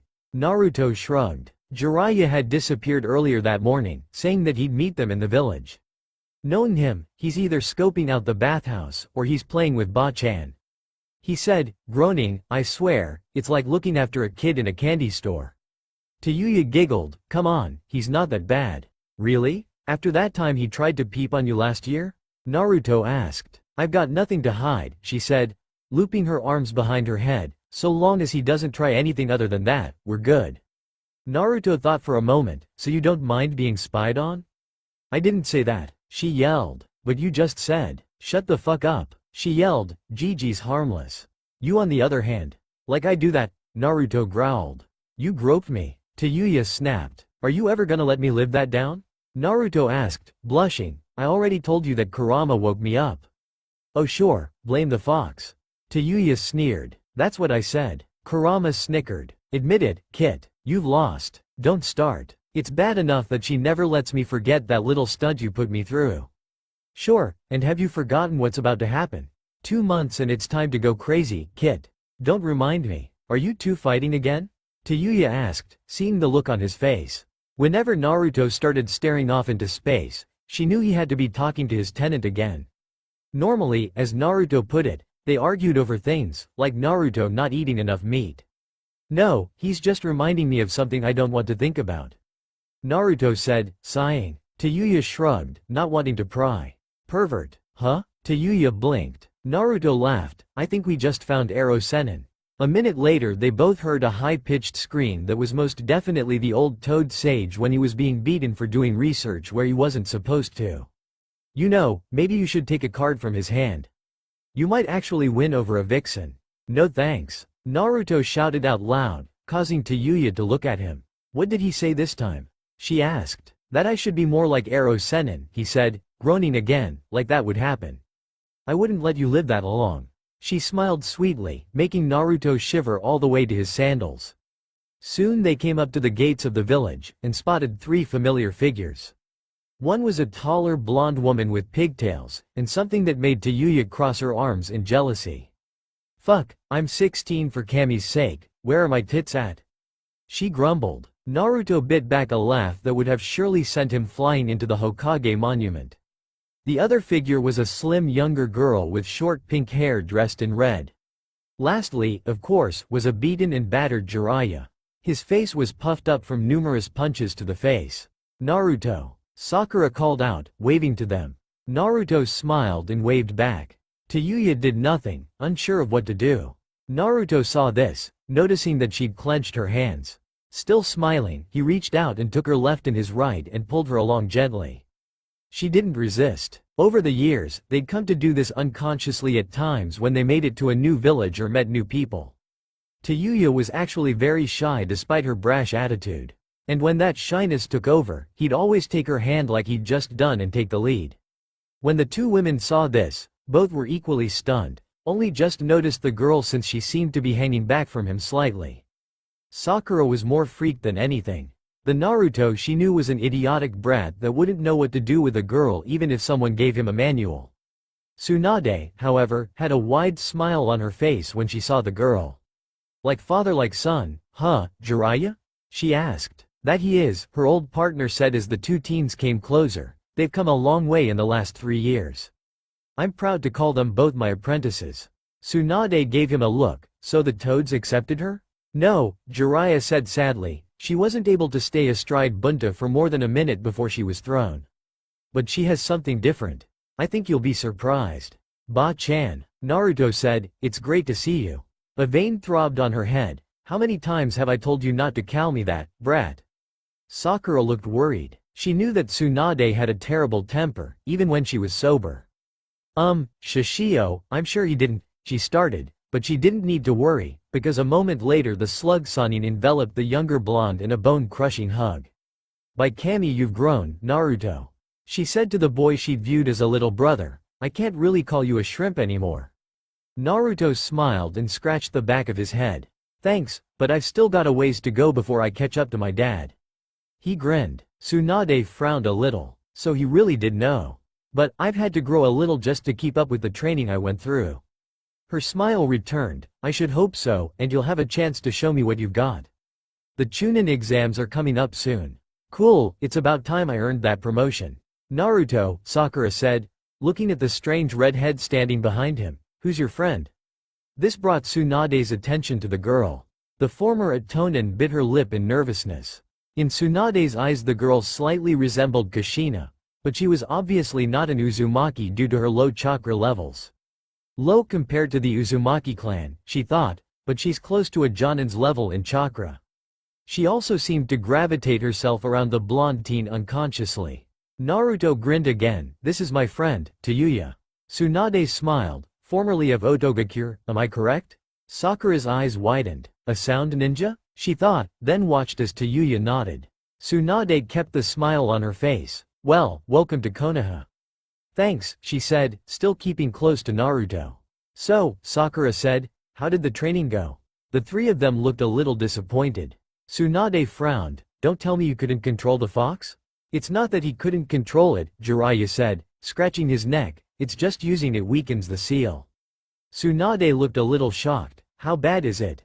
Bad enough, Naruto said. The fox was the one that warned me about it. Wait a minute, Sakura said. The fox told you? You know? Naruto asked, almost forgetting that she was there. Yeah, I found out when Shishio told me you were the Yondaimi's son. She said smiling, then frowned a little, plus a lot of people kept calling you a demon, and other things. He's not. Tayuya growled. Calm down, Naruto said, soothing his friend, you know how people talk. He turned back to Sakura, but yeah, the fox himself warned me about the seal weakening. He even told me his name. So we've just been focusing on getting stronger in case the Akatsuki turn up. That's good to know, since they're bound to show up here in the next day or so. Tsunade said, since Gaara has been named Case Cage, he'll be coming here to oversee his genin for the Chunin exams, and we have the Ryokage and his brother coming for their own shinobi. So that's 2 more Jinchuriki. It's too tempting for them to pass up. So, Gaara's Case Cage now? Naruto said, smiling, I guess I've got some catching up to do. Tsunade nodded, your friendship with him has made things between us easy. Suna is now one of our greatest allies. Now, why don't I show you to your new home? New home? Naruto said, confused. That's right, you don't think your parents left you with nothing, do you? Tsunade smiled. Apart from being the finest Fuin masters in the village, they were the wealthiest. And I think it's time you found out just how much you still have of them. The walk through the village was just like Naruto had expected. They were all there, the cold glares, the whispers, someone even threw a rock in his direction. It was a small mercy for the villagers that Naruto stood behind Tsunade so that she couldn't see what was going on. If she did, then whoever threw the rock would be dead. Tayuya was a little shocked at how bad he was being treated. If it were her, she would have attacked at the first whisper. But her friend was taking it like it was an everyday thing. For him, it was true, this had been an everyday thing long ago, and it still pained him that so many people viewed him as his tenant's incarnation. At the moment, said tenant was desperately trying not to lose himself to the rage that was bubbling up inside him at his host's mistreatment. Naruto calmed him, saying that there was nothing they could do that wouldn't work against them in the villagers' favors. Look, the demon brat has himself a whore. Someone whispered, catching the blonde Jinchuriki's attention. Don't point at them, they'll hear you. Said a woman. Who cares, it's not like he'll do anything. He's too afraid of being tossed out of the village.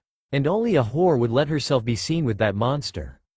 Naruto's patience snapped then. Without stopping to think of the consequences, he rounded on the villager and punched him square in the face.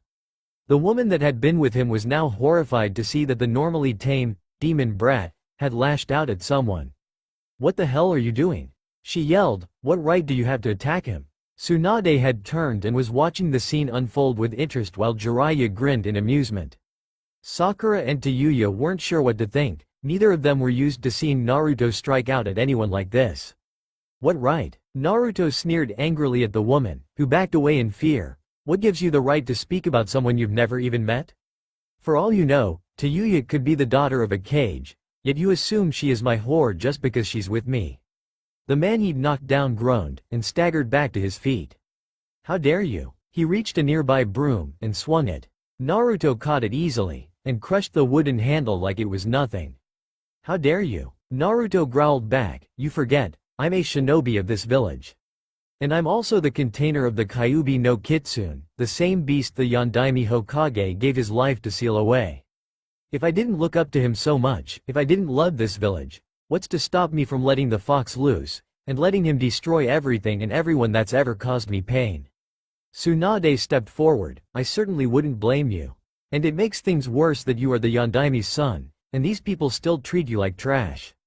She then turned to the man that had provoked him. And you should know, that this being a shinobi village, you're at our mercy. Should you deem it necessary to attack one of my shinobi, then they will defend themselves, should you provoke them, then they will act. Naruto Namikaze is a shinobi, and you will treat him with respect. The man growled, and backed away. He'd seen Tsunade's temper in action. The slug Senin smirked, having made her point. Come along, Gaki, you should see your new home before we get down to business with the training mission. Tayuya smiled, come on, shithead-kun, time to check the new fox den. Naruto couldn't help grinning, are you ever going to use my name on regular basis? Do I ever? She walked back to him and looped her arm through his, come on. You're from a respectable clan, no need to be seen around the common rabble. Jiraiya grinned when he heard a fair few growls at her comment. Tayuya-chan's right, Gaki, besides we still have to deal with that CRA, don't we? Naruto shivered, oh, dear Kami, just what I need. Fangirls. Sakura giggled, oh, come on, Naruto, it won't be that bad. Help me. Here we go again. Tsunade winced, against the walls. Naruto watched as she and Sakura backed against the wall while Jiraiya slowly followed suit. Naruto and Tayuya looked at each other and shrugged and got against the wall. Not a moment too soon, as it turned out, as a familiar face came barreling down the street, with a large mob right behind him. Is that Saiga? Jiraiya asked. Yup, Tsunade grinned, ever since he turned 16, he's been the village's most illegible bachelor. Jiraiya raised an eyebrow, you mean he wasn't forced into the CRA? Sakura grinned, oh they tried, but he made it clear that he'd be choosing his own wives. She giggled, but that hasn't stopped the ladies from going after him. Wow, both Naruto and Tayuya smirked. Scusa me pardon me coming through. Saiga roared, racing past them, coming to a near abrupt halt when he spotted Naruto and Tayuya. Naruto. Hey. Naruto raised his hand in greeting, how's village life? Peachy. Saiga grinned, couldn't be better. Saiga-sama. The female mob yelled. Time to go. Saiga leapt away, just as the mob thundered past them. Tayuya nearly fell over laughing at the team's predicament, having to hold on to an equally boisterous Naruto, who had tears in his eyes. Oh, brother. Naruto laughed, that's worse than what Sasuke had to go through. Holy shit. Tayuya howled, how does he put up with that? Tsunade chuckled, he puts it down as speed training. Some of the older Uzumaki boys have the same problem among their age groups, but well, let's just say they have your mother's sense of humor. I need to get to know my extended family. Naruto crowed, his bad mood all but forgotten. 10 minutes later found the group in front of a sizable estate. The wooden gates that lead to the grounds were sealed with what Naruto identified as a blood seal that reacted to the family member's touch, recognizing the blood running through the person's veins. This one's pretty complicated, Naruto said, examining the seal. If anyone other than a member of the clan or a close friend that the caster worked into the seal touches this, it's a one-way trip to see Kami-sama, courtesy of a powerful shock. Jiraiya chuckled, if I remember correctly, several of Danzo's men tried, but as you can guess, several needed to be replaced. Well, come on. Tayuya sighed, taking hold of Naruto's hand and pressing it against the seal. Naruto fully expected himself to receive a shock, but instead it glowed a golden color, and the seal dispelled, and the heavy wooden gates swung open. The path the gates revealed was slightly grown up due to lack of use, but otherwise clean. The house that was seen was on top of a small hill, was a large traditional house that reminded Naruto somewhat of the Hyuga clan's estate, slightly smaller in size, though. Wow, was all Naruto could get out.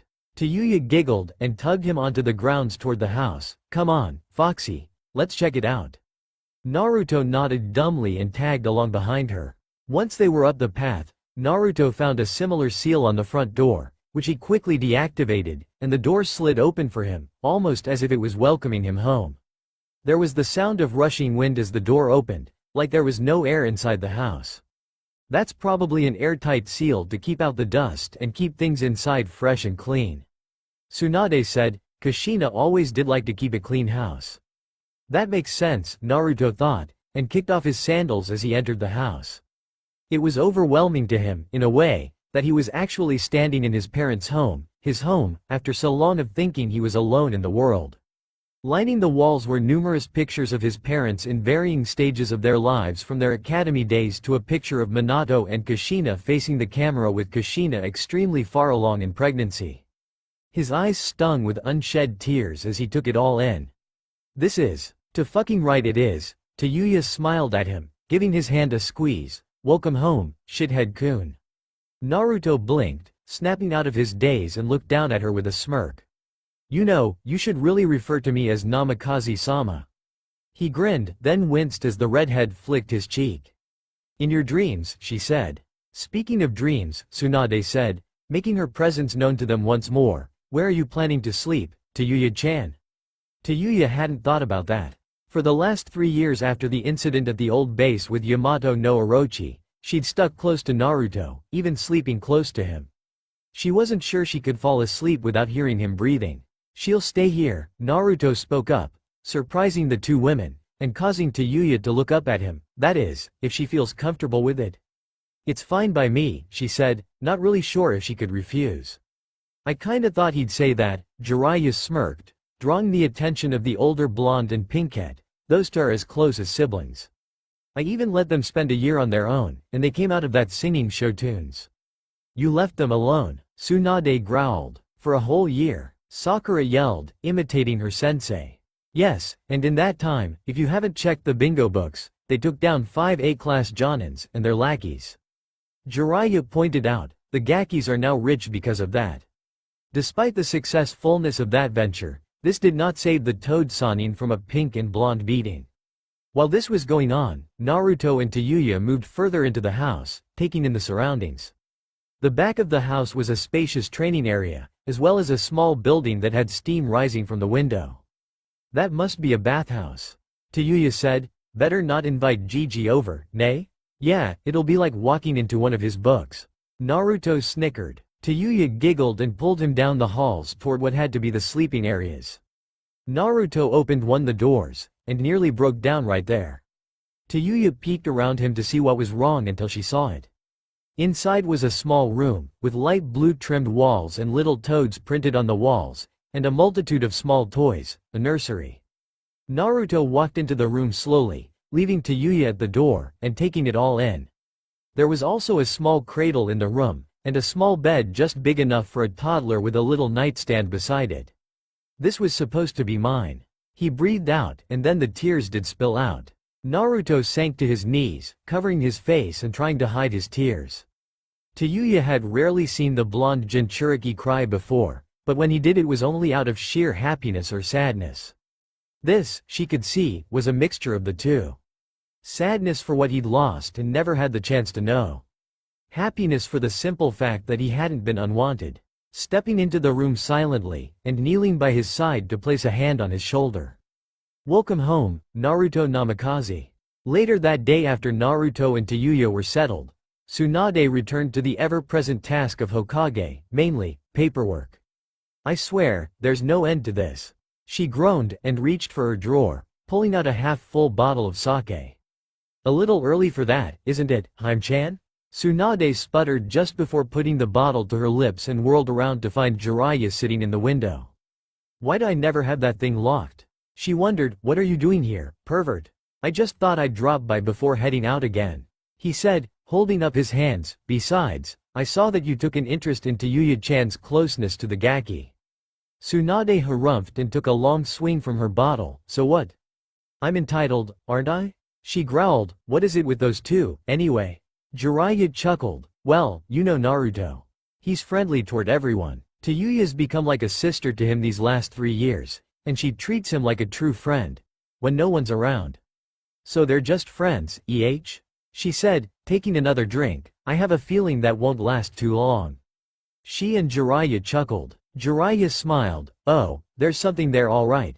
They're both just too dense to see it yet. I mean the way the two of them stayed so close on the trip was proof enough for that. Then why? Mainly because it's just them, Haim-chan. He grinned as a tick mark appeared on her head. Tayuya-chan doesn't really get love, seeing as she was practically raised by Orochimaru, and Naruto wouldn't know if someone loved him unless they came out and screamed it in his face. Tsunade threw her head back and laughed, you're right about that. His mother was the same way in a sense. She didn't know how Minato felt until that one time she was kidnapped. Jiraiya grinned, he's a lot like them, isn't he? More than I can say. She said, it's almost painful how much he resembles both of them. Tell me, if you couldn't help him with the Kyuubi's chakra, then when did you work on?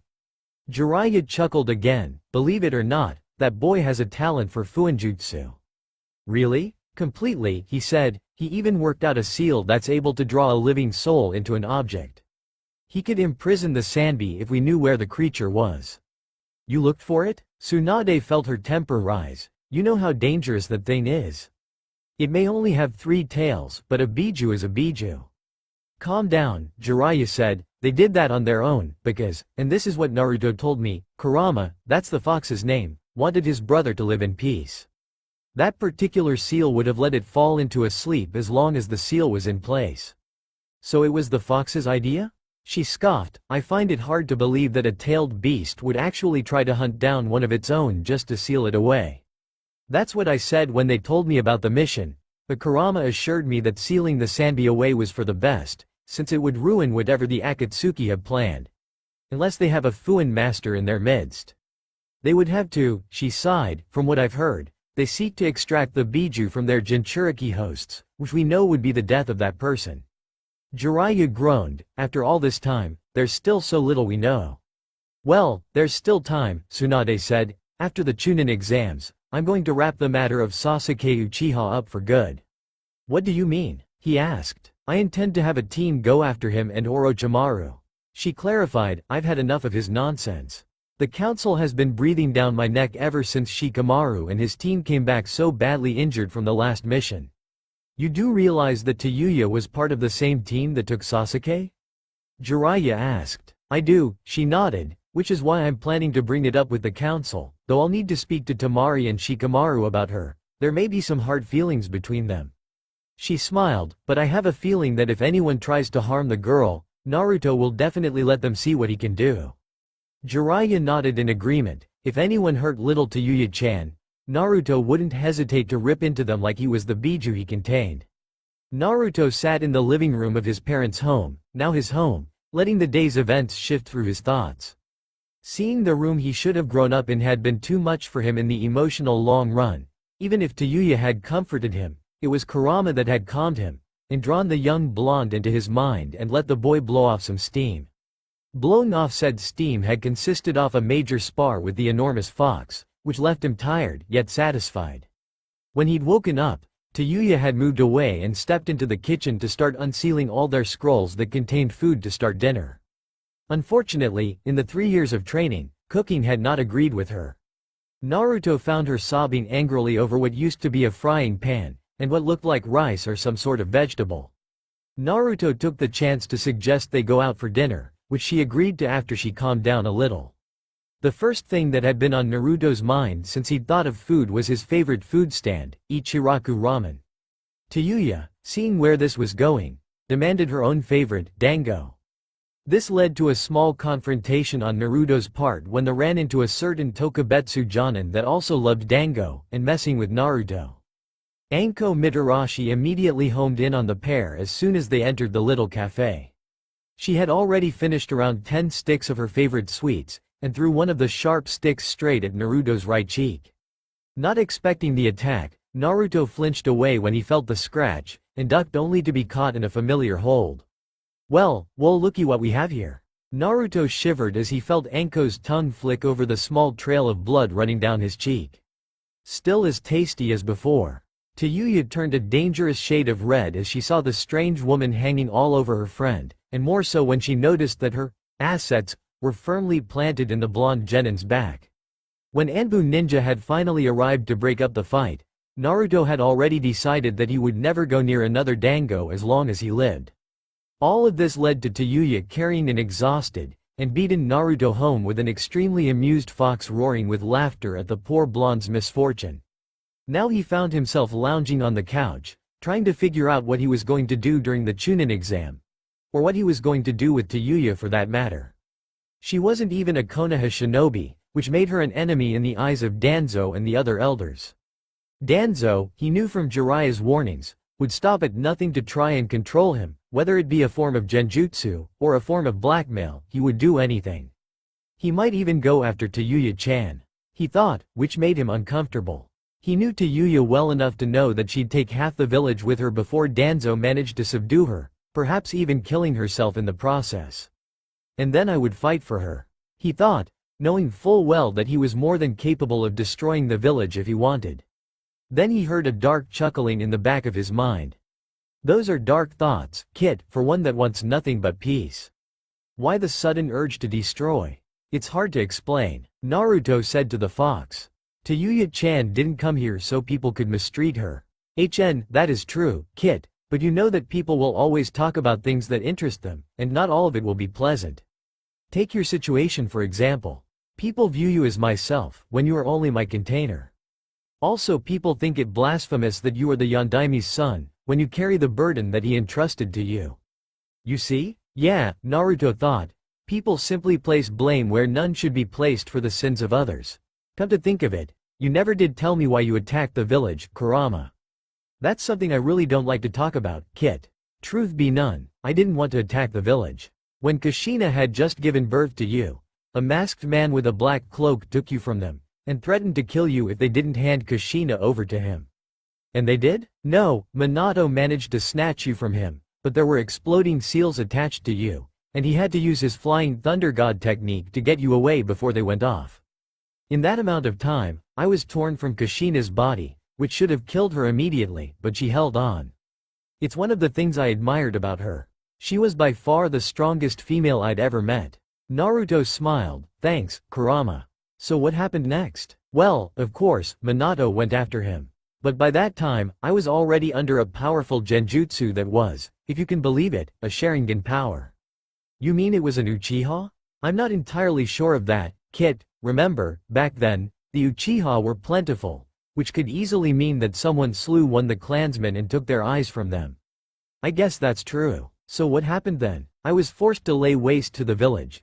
Kurama said, sadly, I had to fight with many of the village clans, including the Akamichi clan head, and that is something I'll not soon forget. Naruto laughed, remembering that the Akamichi clan specialized in expanding themselves into giants, making them almost impossible to best in combat. Did you have to fight my dad? Yes, as a matter of fact, he dropped a giant toad on my back. You mean, Chief Toad? Wow, that must have hurt. It did, but not as much as what happened next. I attacked you, Naruto. What? Why? Because, after the genjutsu had ceased, I was in a rage. All the while your father was getting ready to seal me away again, in a child no less. So I attacked. I guess I can understand you wanting to be free again, so what happened then? Were you sealed? Not quite. After I attacked, Kit, you must realize that the seals Minato used that night were life-threatening to the caster. He and Kushina were already dying. Kurama, Naruto said, what happened? When I tried to attack you, Kit, both of them threw themselves in front of my claws. Kit. Naruto, I'm sorry. Why are you sorry? Kurama, you didn't force the seal open. It was that masked man, wasn't it? Wait, could it have been the Akatsuki? The ones that wear those black cloaks with red clouds on them? Actually, you may be right, Kit. If they attack us during the Chunin exams, one of them might be the same one that attacked 12 years ago. Naruto hopped off the couch, smiling a little at the news. This is better than I hoped. If we can at least catch one of them, we could get a lot of answers out of him. Agreed, Kit, but I have a feeling that he is a true Uchiha. I've felt the pull of the Sharingan once before in my life, and it was Madara Uchiha that controlled me. Never heard of him, Naruto said, much to Kurama's pleasure. To him, Madara would be better off forgotten with the sands of time. Naruto yawned, deciding he'd had enough for one day, and moved down the hall to his chosen bedroom. His parents' room was the largest, but it didn't feel right to him just yet to even think about sleeping in there. It worked out well for Tayuya, seeing as there were 2 beds in the room, which meant she could sleep comfortable until she got used to the new living conditions. Unfortunately, Kit, Kurama said, when Naruto reached the door, perhaps you should. He slid the door open. Knock, and there stood Tayuya with her back to him, and her shirt raised halfway up. Before Naruto could stammer out an apology, his eyes had roamed over every inch of exposed skin, homing in on the small scrap of lace around her chest. Tayuya blushed deeply, and quickly pulled her shirt back into place. You could fucking knock. Sorry. Naruto spun around, covering his eyes. I thought you were already asleep. You know I can't sleep alone. She snapped, I was waiting on you. Then blushed when she realized how her words came out. I mean I'm used to your snoring. Naruto sighed, he knew how Tayuya slept. More than once on their trip the girl had woken from a bad dream or two, and crawled over to him while she was still half asleep. She'd always made sure to wake early enough to creep back to her own bed before he woke up, but he always knew when she curled up against him. "Okay, I'll step out again so you can change," he said, and closed the door. Tayuya grumbled, could have fucking turned around. She quickly threw her clothes off and found an oversized shirt to throw over herself. Normally she slept in her gear, but now it wasn't needed anymore. She could relax and enjoy herself without having to worry about having to move at first notice. "Don't get too fucking comfy, girl," she thought, unsnapping her bra. "I still have to deal with the damned council. Once they find out who I am, the shit really hits the fan." But to be able to sleep peacefully even one night was her idea of heaven. Even when they'd rested in hotels and inns there had been very little time for real rest. The best night she'd had was when she'd first started the journey, when Naruto had healed her. She blushed at that, still not knowing why she'd felt so safe. She tossed her clothes to the floor at the foot of her bed. "Oi, shithead-kun," she called, "I'm done, so let's get to bed." "All right," he stammered, coming back into the room. His face still held the blush. "Sorry, Tayuya-chan." "Forget it," she sighed, sitting on the edge of her bed. "When did I start letting him call me Tayuya-chan? Just knock next time, got it?" "Yeah." He took off his vest and jacket. "You gonna be okay?" "The fuck are you talking about now?" she asked. "Well," he said, "tomorrow is the council meeting to induct you into the village. How are we going to handle that?" Tayuya sniffed. "Fuck if I know," she said truthfully. "Think about it, my old boss wasn't the most popular of shinobi, so they might call for my head on a spike for all I know." Naruto growled, "Over my dead body." "Naruto," he looked over at her. She never used his name unless she was either scared or pissed. This time he couldn't tell which. "I'm serious here, don't do anything stupid tomorrow. If they have me thrown in jail then so be it. If you do anything, the fucking civilian council will try to have you thrown out of the village." Naruto thought about that while he settled into bed, and gazed up at the ceiling. In Tsunade's message, she'd told him that he'd been made a clan head on the Shinobi Council for the Namikaze clan, along with being put on the Clan Restoration Act. He knew enough to see that the civilians would never do something like that. It was the Shinobi Council that had made the decision. Could it be Danzo? "What are you thinking, Kit?" Kurama asked. "You know there's nothing you can do if the Shinobi Council votes against her." Naruto smiled at that. Konoha was one of the most powerful shinobi villages in the Land of Fire. It had the Hyuga and Uchiha clans Dujutsu, and it had given birth to the Senju, Uzumaki, and Namikaze clans, three powerful clans that had no Kekkei Genkei of their own, but were feared and respected among all others so much that all three had practically been wiped out. And he was the last Namikaze. If they lost him, "I've got an idea," he said, startling both Kurama and Tayuya. "Tomorrow, the council will see just how far I'll go for my friends." Tayuya sat up and looked over at him, but saw that he'd already closed his eyes and fallen asleep. She smiled as she heard his soft snoring. "You big idiot." She then settled back down and quickly fell asleep. The Shinobi Council had gathered early the next morning, all of whom wondering why the Hokage had called them so early. What surprised them was the newly added seat. And its occupant, Naruto Uzumaki, now Namikaze, sat waiting with his arms crossed while Tsunade sat at her desk in the council room. Hiyashi Hyuga was the least surprised out of the older generation, but two smiled as they recognized the young man he had become. "Naruto-san." Akira smiled, "It's so good to see you again." Naruto smiled at his relative, and rose to shake the man's hand as he moved to take his seat beside Naruto. "Good to see you in better shape than when we found you," Naruto said, returning the man's gesture. "How's everyone?" "Fine, and doing better than we have in a decade." Akira smiled. "A lot new children have come into the clan, and the older ones have become fine young shinobi. And the seals we know are being incorporated into the training regiments." "That's good to hear," Naruto said. "Jiraiya can't be the only funinjutsu master around her anymore." "Hello," said an irritated Saiga Uchiha, "did you forget about me?" Naruto chuckled, rubbing his nose. "Now how could I forget the person who made me laugh so much after I just gotten back to the village? You think that was funny?" Saiga paled, remembering the countless times he'd nearly been violated by gaggles of girls when he hadn't been fast enough. "Just wait, Naruto, when word gets out that you're part of a powerful clan, You'll be right there beside me, and running for the sake of your chastity. As if I'd let that happen. Tayuya yelled, making her presence known to all as she sat in the hot seat in the middle of the room. No fucking tramp is going to do that while I'm around. Tayuya-san. Both Saiga and Akira smiled, then both of them frowned as they realized why they'd been called. Tsunade noticed this and frowned. That's two on her side. But what about the others? The Shinobi Council were all present and accounted for as the clan heads all took their seats. Next came the Civilian Council, all of whom looked directly at Naruto with displeasure. Lastly came Danzo. The bandaged man gave no emotions away as he took his seat between Kaharu Utatane and Homura Mitokado. Tayuya crossed her arms and legs in annoyance as the slow proceedings of the meeting commenced. She'd never tell anyone, but she was nervous as hell.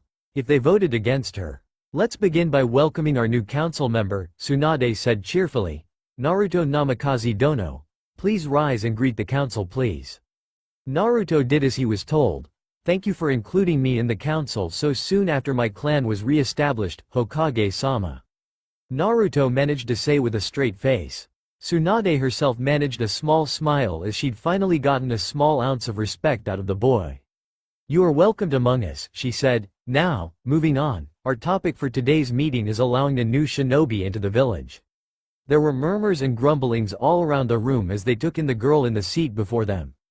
Tayuya restrained herself from giving many of the civilian council members the finger. She recognized two of them from the day before as the ones that had whispered insults about her and Naruto. One was the man Naruto had slugged after calling her a slut. The other was an older woman that had sneered at them as they'd passed by her. Then she felt a cold gaze on her, and turned to find Danzo's one eye squinting at her with scrutiny. She shivered, feeling almost like a genjutsu was being cast on her. Naruto noticed this, and he recognized that there was a genjutsu being cast over all the members of the council. Naruto growled, Kurama. I know, Kit. I feel it, too. Someone's trying to control the meeting. Can you dispel it? Damn right I will, Kurama growled. I'm going to put the fear of the saints into whoever's doing this. Naruto grinned as he felt the sheer killing intent leaking out from the fox, and into his chakra network. Kurama's chakra, as little as it was, sent a chill through the room that clashed with the genjutsu that had seeped into the room. Both Saiga and Akira snapped their heads toward the young blonde as they felt the deadly aura coming from him, making both of them cringe away from him. After a moment, the genjutsu was overpowered, and every set of eyes was now trained on the young blonde. Naruto Dono, Tsunade said, her voice low with warning. Yes? Naruto said, while giving Kurama the go-ahead to shut off the chakra flow. The chill immediately swept out of the room. Please control yourself, she said, and try not to scare anyone. Forgive me, my tenant was feeling frisky. He grinned, earning a few gasps from the civilians. Tenant? Akira asked. Oh, you didn't know? Naruto asked his relative. I am the Jinchuriki for the Kyuubi no Kitsune. Really? Saiga gasped. I thought there was something odd about your chakra signature. I thought so as well, Akira said thoughtfully. This is something. Your mother was the last container, and it was passed to you. Such a legacy. Naruto grinned. It can be useful at time, but he can be a handful when he's trying to play a trick on me. Did I really deserve that? You did. Either way, let's get on with the meeting. Naruto said. Right. Tsunade smiled, but please keep the Kyuubi silent, please. I'll try, Naruto grinned, but just to let you know, he gets very agitated when people call me demon brat, or any other insults. This, of course, was directed toward the civilian council. Good, now let's proceed, Sunday said cheerily. Tayuya-san, what can you offer the village? Tayuya looked up at the blonde woman. I'm a genjutsu specialist, and I use a flute to cast the jutsu. I've also been trained by Jaya the Toad Sage. This raised a few eyebrows among the shinobi. You trained alongside Jiraiya-sama? Kaharu asked, drawing the girl's attention. Just what did he teach you? Tayuya smiled a warm smile she hoped was convincing. I'm fairly good at the Kage Bushin no Jutsu, and I'm practicing water manipulation. Those are fairly high-level jutsu techniques. Homura said, stroking his beard, and the fact that you learned all of this from Jiraiya is quite something. Thank you, sir. Tayuya said, he was pleased with my progress. I have a question, Danzo said coldly. Where and how did you meet the Toad Sannin? Naruto felt his teeth growing into fangs. This was the question both of them had been dreading. Tayuya sighed, he found me, trapped under a tree. And? Danzo prompted, what village were you affiliated with? Otogakure. Everything was silent for a moment as the council seemed to let it all sink in. All of the shinobi in the room didn't seem to have a problem accepting this, but the normal people. You were a bitch from that snake. Kenshi. Tsunade yelled, but it was too late. Naruto's eyes flashed open, became a deadly crimson as Kurama roared in rage inside of him at their friend's insult. The red chakra of the Biju became visible in small streams that rose from Naruto's skin. He looked straight at the frightened villager. Say that again, Kenshi-san. His voice was deeper than usual with Kurama's influence, and I'll tear that disgusting tongue out of your skull. Naruto, calm down. Tsunade commanded, then directed a glare toward the civilians. One more word out of any of you and all of you will be removed. We won't stand idly by while we're threatened by a demon, yelled the man that Naruto had attacked. What reason do we even keep that thing in the village? If you don't like the fact that we have a Jinchuriki in this village, then feel free to leave. Saiga yelled, surprising everyone. The young Uchiha glared at everyone, shinobi and civilian alike. You call him a demon? You haven't seen anything remotely demonic. Even Koharu and Homura cringed at his glare. I was a prisoner of that snake as you call him. And let me tell you, if Naruto is a demon, then Orochimaru is the devil. Naruto saved me from a fate worse than death, and many others who came to this village by his behest, and now you treat him and his partner as monsters, when you owe them 2 clans. What do you know of it? Kenshi growled, the fox nearly killed everyone. Then blame the beast and not the master. Saiga yelled, I agree with Uchiha-sama, Akira said, standing, I've known 2 Jinchuriki in my life. Both of them for the Kyuubi, and neither of them were remotely demonic. Insolent little. Order. Tsunade roared angrily, giving off a wave of malice that put Kurama's earlier display to shame, and had said Fox bowing his head in respect to the woman. I've had enough. The reason I called this council meeting was to induct a new shinoid to this village, not so the civilians could form a lynch mob. Anbu. 15 masked shinobi flashed into the room. Escort the civilian council out, Tsunade ordered, they've overstepped their boundaries for the last time. Tsunade Haimai, Danzo began, but was cut off by the blonde's glare. I said enough. She growled, apparently you all do not take me seriously as the Hokage as of yet. You Danzo, along with the civilian council you are the head of, will no longer be privy to these meetings. You can't do that, Koharu yelled. You have no right, Homura screeched. Oh don't I? She asked, you elected me as the Hokage, the ruler of this village and its people. If you wanted to make the laws of this village, then you should have taken the seat yourself. Now get out of here. Tsunade's temper was well beyond the boiling point, and she kicked her desk clear across the room, forcing many shinobi to duck. Needless to say, the 3 elders quickly exited the room. That was the most amazing thing I've ever seen. Kurama laughed, I'll never forget the look on that old fart's face. Depends on which one you meant. Naruto snickered, the mummy, the banshee, or the bearded bastard. All 3, Kurama howled. It hadn't taken long for the meeting to end after all of the civilians had been removed.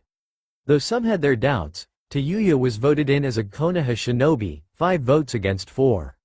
Now the pair were in the Hokage's office where Tayuya was receiving her status as a genin of the village, along with her headband. Sakura joined them for a well-earned cup of tea while Tsunade happily chugged down a fresh bottle of sake. Ha! I finally put those jackasses in their places. Ha ha! Naruto laughed nervously as the drunken Sannin celebrated. Ba-chan. Maybe you should lighten up a little? I am lightening up. She laughed, this is my favorite way to lighten up. More like boozing it up. He muttered. Suddenly he found himself assaulted, locked in a headlock from the legendary Kunoichi. You say something, Gaki? She growled. No ma'am, not me.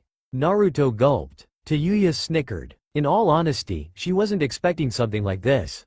To be the trigger in ousting an unfair civilian council. Thanks a lot, Tsunade-sama, she said, blushing a bit, you really saved me. Sakura smiled at the girl. Shishio really hates being bossed around, so it worked out well for her. Besides that, you should be thanking Naruto. You're right, Tayuya grinned, thanks a lot, shithead-kun. Again with the shithead. Naruto growled, if I hadn't dispelled that genjutsu, I would. What genjutsu? Tsunade asked in surprise. I didn't feel anything. I thought I felt something being cast. Tayuya put in. I thought it was coming from that mummified fucker, but I can't be sure. It was really subtle and hard to trace. Danzo? Tsunade said, thoughtfully. He is a warmonger and he'd do anything for power. I'll have to keep an eye on him. No kidding, Naruto said, grinning. Kurama was pissed when he felt that genjutsu. I thought he was going to go crazy. You nearly did, Tayuya grinned. What got under your skin, shithead-kun? Naruto grimaced, come on, I couldn't let them keep insulting you like that. Sakura giggled, oh, Naruto's defending a girl's honor, nay? Sakura. Naruto growled, Tsunade-sama. Shizune yelled, bursting into the room, we've just gotten word that Iwa is coming to the Chunin exams. What? The blonde slammed her bottle down, why are they coming here? I don't know, milady, she said, but this isn't good. If they see Naruto, then they'll try to kill me. Naruto finished. That's all for now. If you enjoy, then please like, share and do comments.